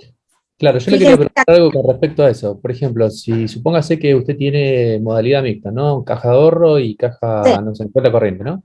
Sí. Y no es normal que la FIP esté detectando que todo el mundo ya en noviembre esté moviendo la plata todo directamente a la caja de ahorro como para no pagar impuestos. O sea, no Si te la ley va... exige qué hacer, ¿por qué no hacerlo? Pero no está mal, digamos, o sea, a eso es lo que voy, porque en realidad es como muy llamativo. No está mal, porque en definitiva es dinero que tenés declarado y la ley te permite tenerlo en una modalidad o en otra. Lo que pasa es que una empresa que emite cheques, que tiró cheques, que le van a entrar cheques, etcétera, etcétera, no puede tener el dinero en una modalidad que no sea la cuenta corriente. Entonces tienes que tener dinero en cuenta corriente. No está mal. Es un medio diferente y está permitido por la ley. No es ilegal hacerlo. No, está bien, pero yo pensaba lo mismo cuando dio el ejemplo de cuando sacaba el efectivo, o sea, porque si no, estamos en la misma. Pero por eso, es una manera de decirte, bueno, no la saques, dejala en el sistema bancario, porque el sistema bancario necesita que exista ese dinero para poder moverse de manera tranquila. Deja el dinero ahí, dejalo en la caja de ahorro y si lo tenés acá, no vas a tributar. Fíjense que la ley me menciona cuál es el mínimo exento, fíjense que acá lo tienen, Fíjense que la ley me menciona cuáles son las alícuotas, ¿sí? Fíjense, bueno, y hay un montón de otras cosas más. Pero, ¿a qué me refería con esto? Cuando hablamos de que la ley está bien detallado cuáles son los sujetos, cuáles son las exenciones. Acá tengo otra que creo que es esta. Espérenme un segundo. Voy a detener, compartir acá, y voy a compartir esta, que creo que, a ver si es la misma, o me fui a otro lado. Esta es, sí, la ley de IVA, ¿sí? La ley de impuesto al valor agregado. Fíjese, también, título 1, objeto, sujeto, nacimiento del hecho imponible. Fíjense que el hecho imponible lo mencionan siempre. ¿Cuál es el objeto del impuesto? Fíjense los títulos, ¿no? Como para que ustedes se vayan haciendo la idea de cómo se estructuran las leyes de impuestos. ¿Cuáles son los sujetos? ¿Sí? Más abajo me va a decir cómo nace el hecho imponible, es decir, esa actividad que si yo realizo se va a disparar sobre mí la obligación tributaria. Fíjense, tenemos un título para las exenciones, tenemos, ¿qué más? ¿Cómo es la liquidación? Fíjense cómo empiezan a aparecer acá todas las palabritas o las frases que nosotros fuimos tratando de incorporar cuando hablamos de poder tributario, cuando hablamos de obligación tributaria. Fíjense que tienen base imponible, tienen exenciones, tienen sujetos, tienen objeto, tienen un montón de conceptos de lo que fuimos desarrollando, los van a tener acá. La ley de IVA, bueno, además va a explicar débito fiscal, crédito fiscal, es decir, hay un montón de otros conceptos, pero lo que yo quería que a ustedes les quede como para ver que en todas las leyes van a tener instrumentado y estructurado de esta manera. ¿Cuáles son los sujetos? ¿Cuál es el derecho imponible? ¿Cuál es la base imponible? ¿Cuál es la alícuota? ¿Cuáles son las exenciones? En todas las leyes ustedes van a encontrar eso, ¿sí? ¿Se entiende la idea? ¿Se entiende? Para que ustedes se puedan ir armando, y cuando, dale Florencia, sí, lo de las facturas, para la próxima clase que tengan conmigo, me voy a armar un Power y les voy a mostrar un ejemplo de un certificado de retención, de una factura, y les voy a mostrar un ejemplo de una factura que tenga una percepción, para que ustedes lo puedan visualizar. Más o menos esto es obligación tributaria, lo que nosotros vamos a ver y sobre lo cual vamos a evaluar. Está muy bueno, sí, ahora lo van a ver, eso, los modos de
Bueno, acá estoy de nuevo.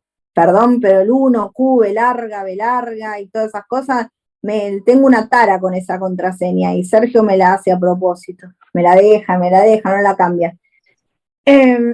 Bueno, un poco esto es la idea de lo que vimos de obligación tributaria. Es importante que ustedes, como les decía antes, puedan empezar a adquirir estos conceptos para tener en claro, para cuando vayan a las siguientes materias y saber posicionarse y saber leer una ley. Las leyes, desde el día que ustedes las estudien al día que ustedes las apliquen, van a cambiar cientos de veces, ¿sí? Lo importante es saber dónde buscar. Lo importante es sentarme al frente de una ley, agarrar y decir, bueno, a ver, cuál es el hecho imponible de esto, a ver qué alícuota tributa, a estar exento o no estar exento. Entonces, saber dónde buscar, ¿sí? No hay que saber todo, es importante saber dónde buscar y fundamental y mejor aún si tienen el teléfono de alguien a quien le puedan preguntar que tenga un poquito más de experiencia. Es el ABC del contador, saber dónde buscar y si podés tener el teléfono de alguien que te pueda ayudar de entrada, también está bueno eso, ¿sí? A veces no todos tenemos la suerte de recibirnos y tener el teléfono de alguien al que le podamos hacer esas preguntas que nos dan vergüenza hacer, porque ya somos contadores y deberíamos saberlo, pero la realidad es que nadie te enseña el ejercicio de la profesión en la práctica si no tuviste la suerte de ir haciéndolo a la medida que trabajabas. Entonces, ahí está bueno tener siempre alguien al que le podamos consultar esas cosas que te dan vergüenza, pero que no hay que tener vergüenza. Por eso yo les digo siempre en la clase, prefiero que pregunten 80 veces lo mismo y ustedes lo terminen entendiendo, y no que por tener vergüenza de preguntar algo, después no lo aprendan para más adelante, ¿sí? ¿Se entiende cuál es la idea? Bueno, hasta acá obligación tributaria. Respecto a lo que estaban preguntando, que se cortó antes, los modos de extinción de la obligación tributaria y lo que tiene que ver con prescripción, que si bien no es un modo de extinción de la obligación tributaria, porque lo que extingue es otra cosa, ¿sí? Lo que extingue es la posibilidad del fisco de exigir, pero la obligación sigue existiendo, eso lo van a ver con Marce más adelante. Es otro de los temas que se va a ver. Hasta acá lo que quedaba terminar conmigo. ¿Alguien tiene alguna duda de lo que vimos de poder tributario, de lo que vimos de obligación? Obligación tributaria es esto, entonces, o sea, esta parte, y después quedaría esos dos ítems, Los ¿no? modos de extinción quedan, claro. Esta es la parte teórica de obligación tributaria. Si ustedes me preguntan a mí, ¿qué vas a preguntar en el examen? Cualquiera de todas las cosas que dimos en la clase. ¿Qué no voy a preguntar? Nada que no haya dado. ¿Sí? ¿Se entiende la idea? Nada de lo que no haya dado voy a preguntar.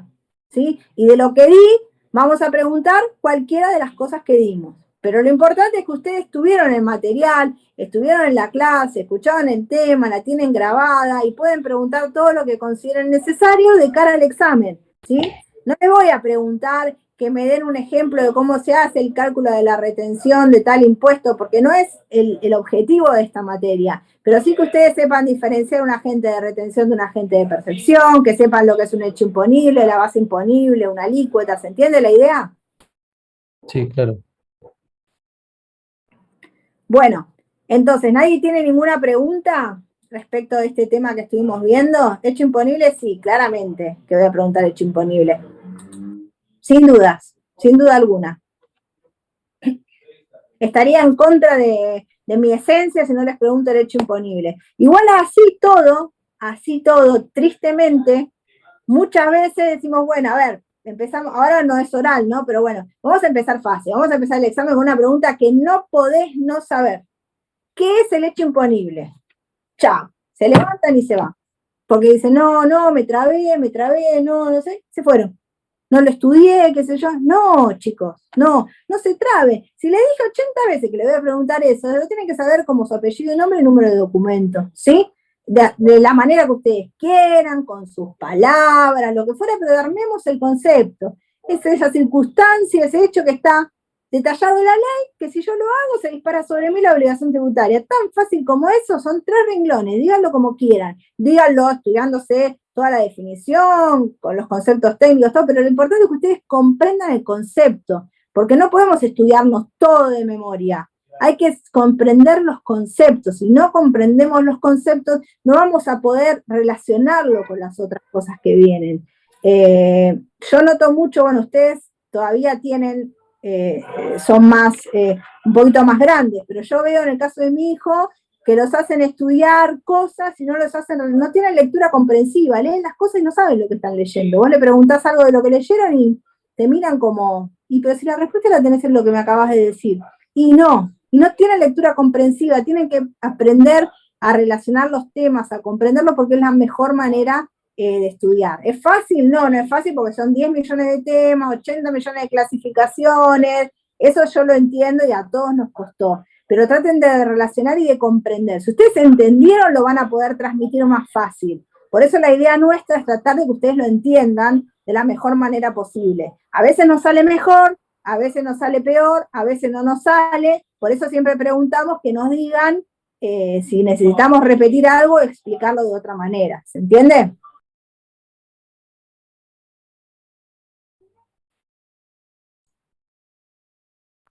Bueno, bien. Marce o Sergio, o Marce Sergio, o Marce o no sé quién.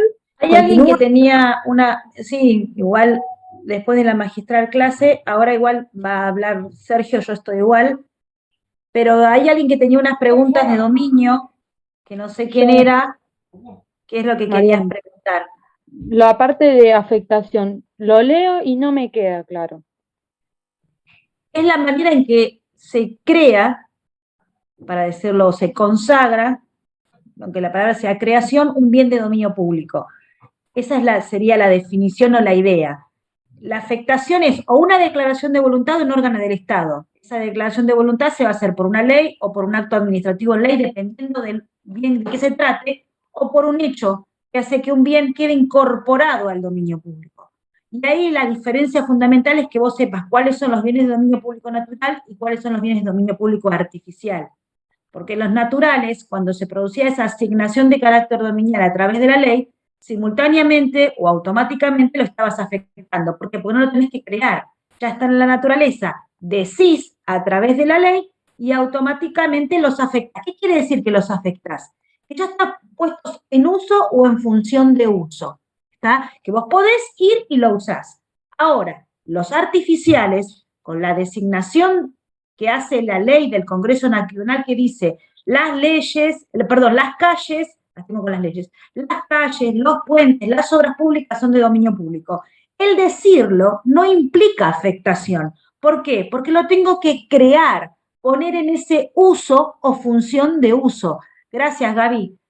Lo tengo que hacer, ¿está? Lo tengo que construir. Y ese construir, hacer para poder afectarlo, es una decisión local. ¿De quién? De quien lo va a crear. La nación, la provincia o en su defecto el municipio. Y ese hacer la calle, hacer el puente, hacer la obra pública, lo podrá hacer de manera formal, a través de una ley, o lo podrá hacer a través de un hecho, algo que realiza, que hace una situación puntual o particular, ya sea de la propia administración o de los administrados, esto es, de la comunidad, con el consentimiento de la administración, que hace que un bien quede incorporado al uso directo o indirecto de la comunidad. Esa es la idea de lo que es la afectación. La afectación implica la creación de ese bien, los artificiales sobre todo, para que lo incorpores, porque en realidad en los naturales se produce la designación a través de la ley, esta asignación de carácter dominial. Digo, las playas son de dominio público, no las tengo que hacer, porque ya están. Automáticamente o simultáneamente las afecto. ¿Qué quiere decir que las afecto? Las pongo en este uso o función de uso. Los artificiales, yo digo, las calles son de dominio público, es hablar a la generalidad, pero la tengo que crear, tengo que hacer la calle, ponerla en uso o en función de uso. Y esta creación la puedo hacer por una declaración de voluntad a través de una ley o de un acto administrativo donde digo, yo Estado, voy a crear una calle que va a medir 1000 metros y que va a ir desde tal lugar a tal lugar, que va a tener la que dice la ley de tanto, pero va a tener una ochava más grande, una ochava más chiquita, va a ser una avenida, va a tener un bulevar en el medio. La creación la podré hacer a través de una ley que lo establezca, a través de un acto administrativo fundado en la ley, o puedo ir y directamente a hacer la calle, marcarla, no ponerle ninguna objeción y la gente la empieza a usar, y ese es un hecho que hace que la calle quede incorporada al dominio público. ¿Se entiende así la idea, Gale, o no? Sí, ahora sí. ¿Sí? Porque lo leía y no entendía. Ahora sí. Lo que pasa es que por ahí ustedes tienen que tratar de entender la diferencia entre asignación de carácter dominial y afectación, porque no es lo mismo, y qué ocurre cuando son naturales o son artificiales, y de quién es la facultad. Con entender esa idea, cuando hablamos de asignación de carácter dominial implica decir qué cosas para nuestra comunidad o nuestra sociedad son dominio público. Ahora, afectarlas, crearlas, es otra cosa. ¿Tá? Esta declaración de voluntad o este hecho. Lo que va a marcar la diferencia es que en los naturales no tengo que crearlos. Con la designación, automáticamente o simultáneamente los afecto porque ya están. solamente lo digo. Ahora, los artificiales no están, los tengo que hacer. Entonces ahí, que hacer es una facultad local. ¿De quién? ¿De quién lo va a crear? ¿De quién va a hacer la obra? ¿Se entiende? ¿Sí? Creo que ahora Sergio va a Sí, seguir ahora un mucho rato mejor. con un temita y nosotros sí nos vamos a ver el sábado para ver lo que nos queda, que es la ley de expropiación, así la terminamos, y después vamos a empezar seguramente el miércoles con los modos de extinción y doble imposición. Vamos a ir organizándonos para que nos vayan cerrando los temas. Así Sergio termina con un tema y queda ese tema terminado. Sergio. Bueno, Marce, dale, gracias. Bueno, Igual yo chicos, estoy acá por cualquier cosa. dale. Igual no creo que termine de darlo de hoy, pero de última lo termino de dar bien el sábado, no hay problema. Hoy vamos a ver, ahora conmigo van a ver un tema que había quedado pendiente del primer parcial, que es lo relativo a la estructura del Poder Ejecutivo.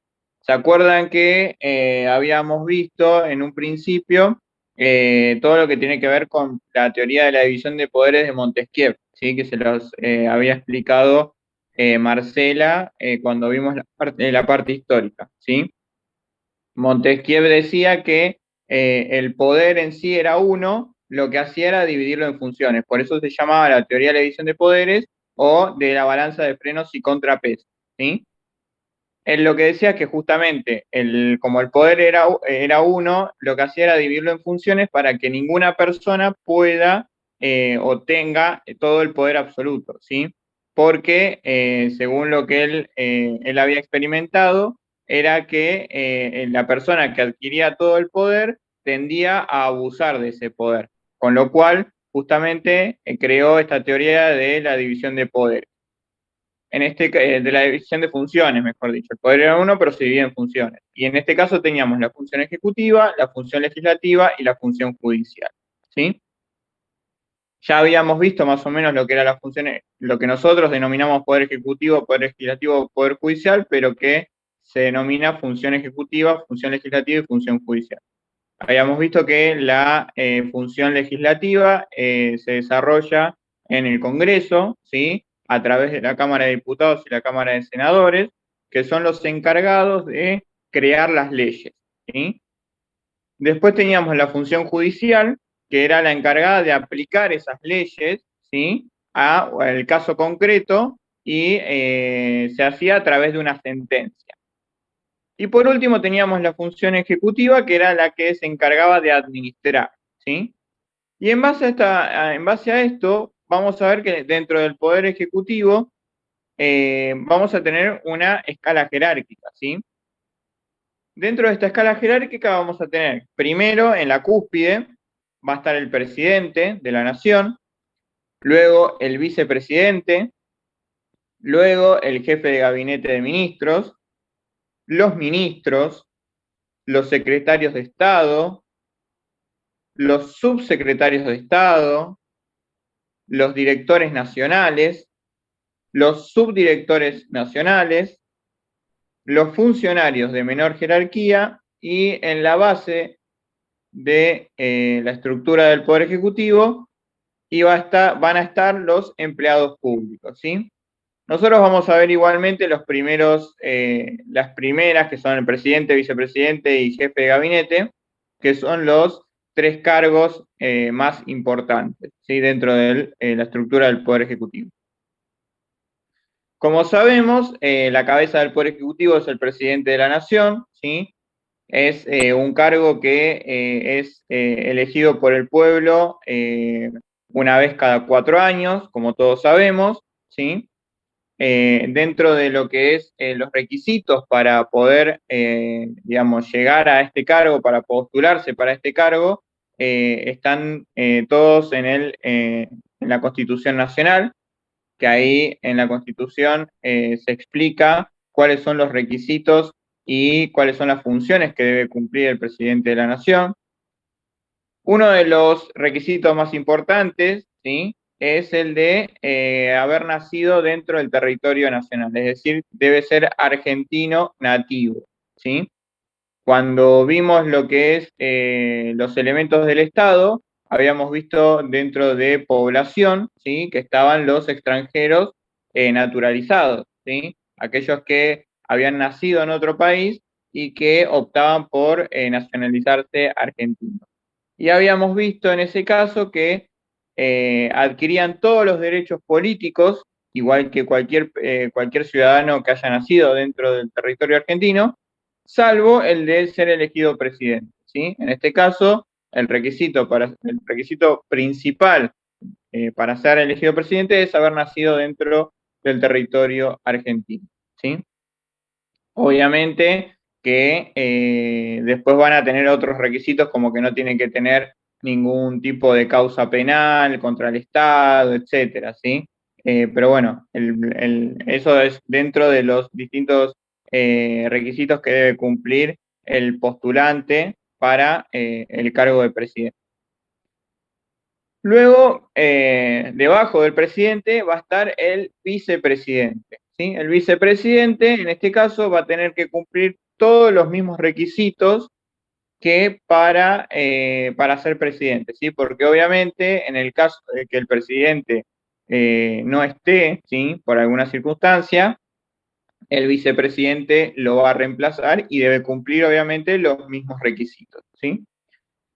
El vicepresidente, en este caso, es el único funcionario que ocupa dos cargos simultáneamente en dos poderes distintos, en dos funciones distintas, ¿sí? En este caso, va a ejercer la función de vicepresidente dentro del Poder Ejecutivo, ¿sí? Reemplazando al presidente en el caso de que el presidente no se encuentre, o se encuentre de vacaciones, o se encuentre en un viaje diplomático. Y también ocupa el cargo de presidente del Senado, ¿sí? Es el encargado de llevar adelante las sesiones del Senado. En este caso, el vicepresidente que actúa como presidente del Senado no tiene ni voz ni voto dentro de lo que es el recinto del Senado, las sesiones del Senado, salvo en el caso de empate. Si hay un empate, el vicepresidente va a poder votar, ¿sí? Y dirimir la cuestión o el empate que se había dado, ¿sí? Como ocurrió en su momento con el vicepresidente Cobos, que con la ley 125, ¿sí? Que afectaba el campo, que votó en contra de dicha ley, ¿sí? Después de haber habido un empate. Bien. Luego del vicepresidente, el funcionario de mayor jerarquía es el jefe de gabinete de ministros, ¿sí? El jefe de gabinete de ministros es una figura que se creó con la modificación de la Constitución Nacional en el año 1994, ¿sí? Con la reforma del año 1994 se creó la figura del jefe de gabinete de ministros, también denominado ministro coordinador. El jefe de gabinete, en principio, es un funcionario que actúa como nexo entre el presidente y los ministros, ¿sí? Es el encargado de coordinar justamente que las políticas que implementen los distintos ministerios sean acordes o vayan de la mano al objetivo del presidente, ¿sí? Es decir, actúa como un nexo entre el presidente y los ministros, ¿sí? Obviamente los ministros son elegidos por el propio presidente. Bien. Dentro de esta estructura del Poder Ejecutivo, vamos a analizar tres principios fundamentales en los cuales se basa. ¿Cuáles son estos principios? Van a ser el principio de jerarquía, el principio de competencia y el principio de coordinación. Les repito, principio de jerarquía, principio de competencia y principio de coordinación. Vamos a empezar primero por el principio de jerarquía. El principio de jerarquía desarrolla las relaciones verticales que existen dentro de la estructura administrativa, ¿sí? En este caso decimos que hay relaciones verticales, ya que existen funcionarios de mayor jerarquía y funcionarios de menor jerarquía, entre los cuales se van desarrollando relaciones de mando y de obediencia, ¿sí? Mando de arriba hacia abajo, es decir, el funcionario de mayor jerarquía va a mandar o va a dar órdenes al funcionario de menor jerarquía, y relaciones de obediencia que son de abajo hacia arriba, es decir, que el inferior jerárquico debe obedecer las órdenes que le da el superior jerárquico, ¿sí? A estas relaciones de mando, es decir, las relaciones de arriba hacia abajo, también se las denomina de supraordinación. Supraordinación. A ver si se los puedo escribir en el chat.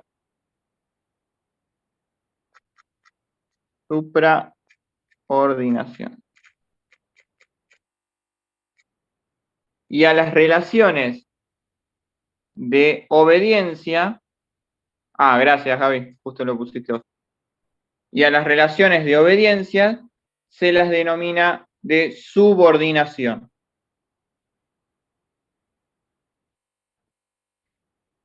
Gracias, Gaby.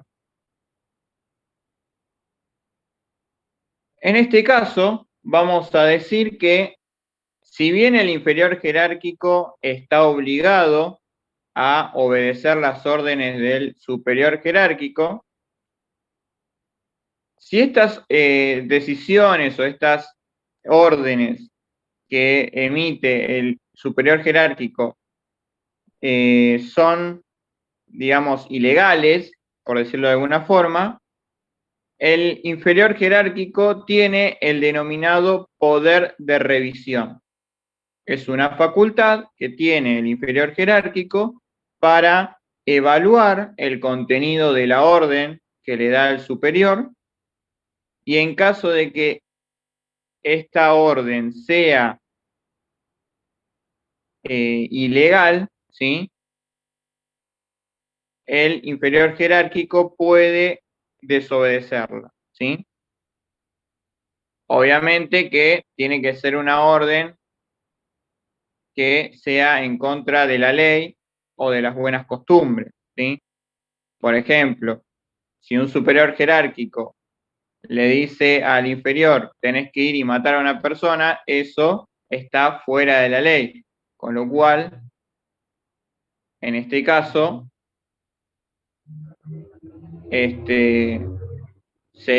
podría aplicarse el poder de revisión y el inferior jerárquico no cumplir con la orden que le dio su superior, ¿sí? Tengan en cuenta que dentro del poder ejecutivo hay un fuerte vínculo, ¿sí?, entre los inferiores jerárquicos y los superiores jerárquicos, ¿sí? En cambio, en otros, hay otros aspectos de los distintos poderes que quizás las relaciones de jerarquía no se dan tan abruptos como sería en el poder ejecutivo, ¿sí? Bien. ¿Por ahora se viene entendiendo, chicos? Sí, sí, perfecto, perfecto. Bien. Bien, vamos a hacer una cosa. Yo ahora les voy a dar lo que sería la definición de lo que es el principio de competencia, ¿sí? Vamos a ver un poquitito, y después los tipos de competencia lo vamos a ver el sábado, ¿sí? Les voy a dar una definición de lo que es competencia, y después el sábado terminamos de ver todo lo que tiene que ver con los distintos tipos de competencia y el principio de coordinación, ¿sí? Para que no se nos corte, sino así lo podemos ver con tranquilidad, ¿sí? Vamos entonces al principio de competencia. Yo les voy a dar la definición, ¿sí?, de lo que es competencia en general, Y después van a ver que cuando veamos los distintos tipos de competencia, la definición va a ser exactamente igual, lo único que va a cambiar es la última parte, ¿sí? Como para que ustedes lo tengan en cuenta. Entonces vamos a decir lo siguiente, que competencia es el conjunto de atribuciones y facultades que tiene un funcionario público, es el conjunto de atribuciones y facultades que tiene un funcionario público respecto de un tema determinado, dentro de un ámbito geográfico específico,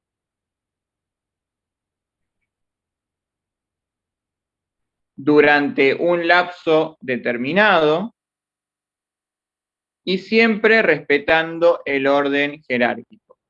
Repito, la competencia es el conjunto de atribuciones y facultades que tiene un funcionario público respecto de un tema determinado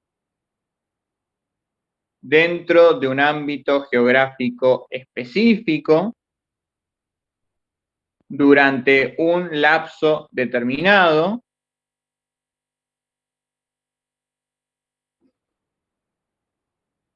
y siempre respetando el orden jerárquico.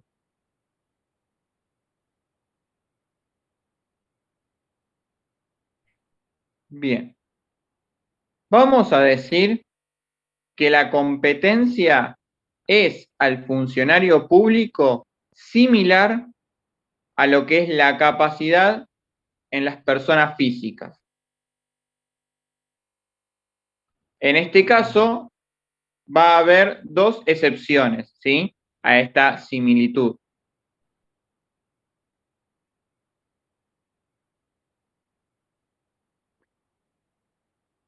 La primera es que la capacidad es la regla y la competencia la excepción.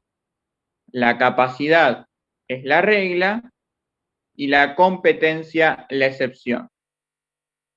¿Qué quiere decir esto? La capacidad, todos tenemos capacidades, ¿sí?, distintas capacidades, pero no todos somos competentes.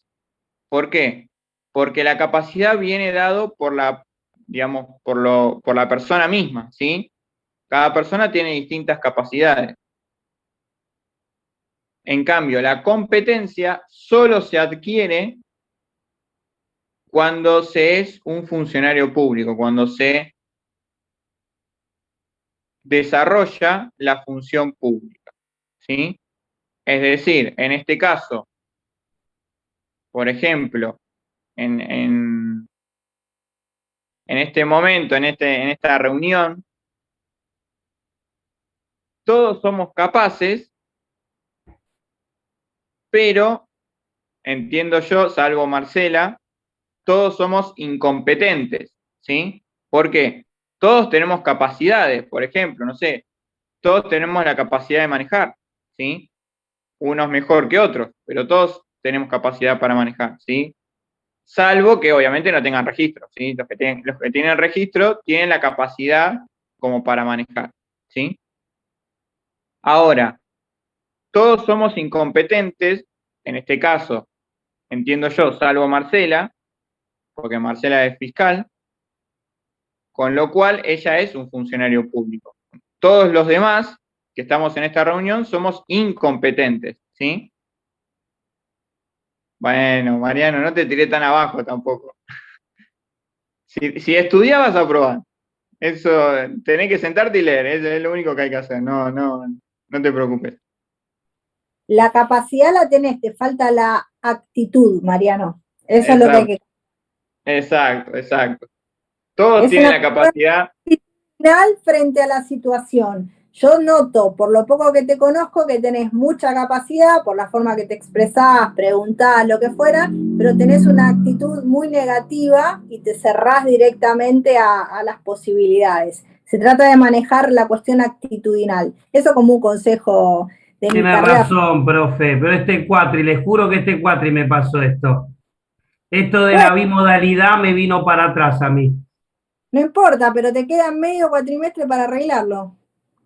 Tal cual, tal cual.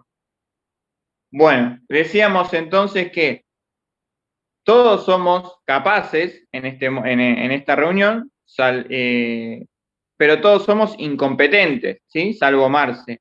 ¿Por qué? Porque ninguno de nosotros ejerce la función pública, ¿sí? Ninguno de nosotros ejerce la función pública, salvo en este caso Marce, como les decía, que ella sí es funcionaria pública, ¿sí?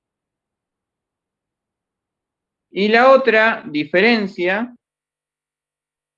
es que entre capacidad y competencia es que no existe la incapacidad absoluta de derecho, pero sí existe la incompetencia absoluta.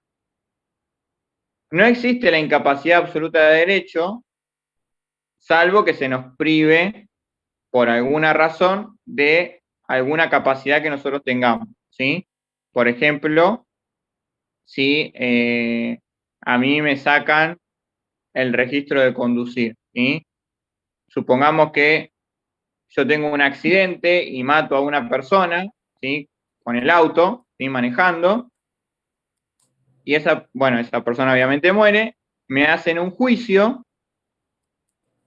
y me sacan, además de condenarme a determinada cantidad de años de prisión, me sacan la capacidad de poder conducir un auto, ¿sí? Por una determinada cantidad de años, supongamos, o de por vida, dependiendo de la gravedad del accidente. Entonces ahí me están privando, ¿sí? Judicialmente de una capacidad que yo tenía, ¿sí? Que en este caso era manejar.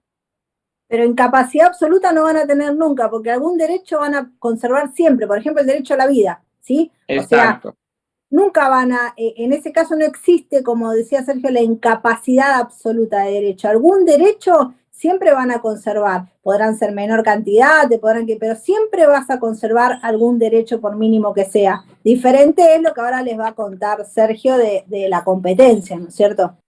Exacto. En cambio, sí existe la incompetencia absoluta, porque como les comentaba anteriormente, la competencia solo se adquiere cuando se es designado funcionario público, ¿sí? Si yo me presento para algún cargo público, ¿sí? Y me designan en algún cargo, entonces ahí sí yo voy a tener competencia. Pero si yo no me presento y no ejerzo ningún cargo público, entonces voy a ser incompetente absoluto, ¿sí? ¿Por qué? Porque no estoy ejerciendo la función pública, ¿sí? Entonces, decíamos que la competencia es al funcionario público similar a la capacidad de las personas físicas, salvo en dos excepciones, ¿sí? Primero, que la capacidad es de la regla y la competencia de la excepción. La capacidad porque todos somos capaces, ¿sí? Pero todos somos incompetentes porque ninguno está ejerciendo la función pública. Solo se adquiere la competencia cuando ingresamos o tenemos un cargo público, ¿sí? Ingresamos a la estructura del Estado y ejercemos una función pública, ahí sí somos competentes, si no somos incompetentes. Y por el otro, la otra diferencia era que no existe la incapacidad absoluta de derecho, porque como bien dijo Gaby, más allá de que nos pueden privar de algún tipo de capacidad, como por ejemplo el de manejar, ¿sí? Igualmente siempre vamos a conservar algún derecho, ¿sí? Alguna capacidad, ¿sí? Nunca nos van a sacar todas nuestras capacidades. Pero sí existe la incompetencia absoluta, porque salvo que yo ingrese a la función pública, siempre voy a ser incompetente, ¿sí? ¿Se entendió? Supongo que sí, porque nadie contesta. O todos se fueron, no sé. No, sí, Sergio, claro, está claro. Perfecto. Bueno, vamos a hacer una cosa. Con esto nos faltaría Volví, ver. perdón. los distintos tipos de competencia y el principio de coordinación, ¿sí? No los quiero abrumar con tanto, y así el sábado empezamos a ver esto y después de última sigue Marce con el resto de los temas, ¿sí? No sé si Marce o Gaby quieren decir algo. No, empecé la próxima clase o que nos vean a vos o a mí, damos una repasada de esta situación y terminamos para aquel que le quedó, como es el último puntito siempre cuando finaliza la clase, algunos ya están en otra cosa o están cansados o van copiando como para que lo puedan leer tranquilos. Tal cual. Pero nada, háganse la Por mi idea de parte, que el sábado... ¿Cómo? que por mi parte nada más, así que si nadie tiene preguntas.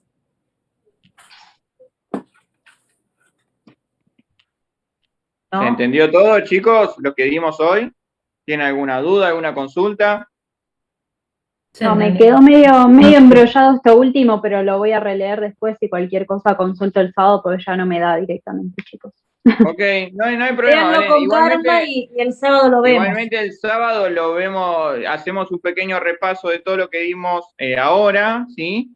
Y vemos la última parte, pero quédate tranquila, trata de leerlo, ¿sí? Tranquila, y después el sábado cualquier cosa lo vemos, no te preocupes. Fíjense si el apunte está en Classroom, y si por alguna razón ven que el apunte no está en Classroom, nos los hacen saber y buscamos la manera de subirse. Gabriela, está lo que acaba está de... conectado, eso tiene que estar en estado. Cuando Está, exactamente, está lo que dio Sergio, está como está. en la primera parte, en la primera parte dentro de estado. Exacto. Perfecto. Ah, cierto que ya nuestro gerente de temario lo había informado. Descansen y el sábado vamos a continuar para tratar de terminar de un solo, si se puede, todo lo que es expropiación, así no le va quedando cortado. Terminamos con este tema, si el miércoles ya encaramos otros temas y los podemos hacer de manera completa. Traten de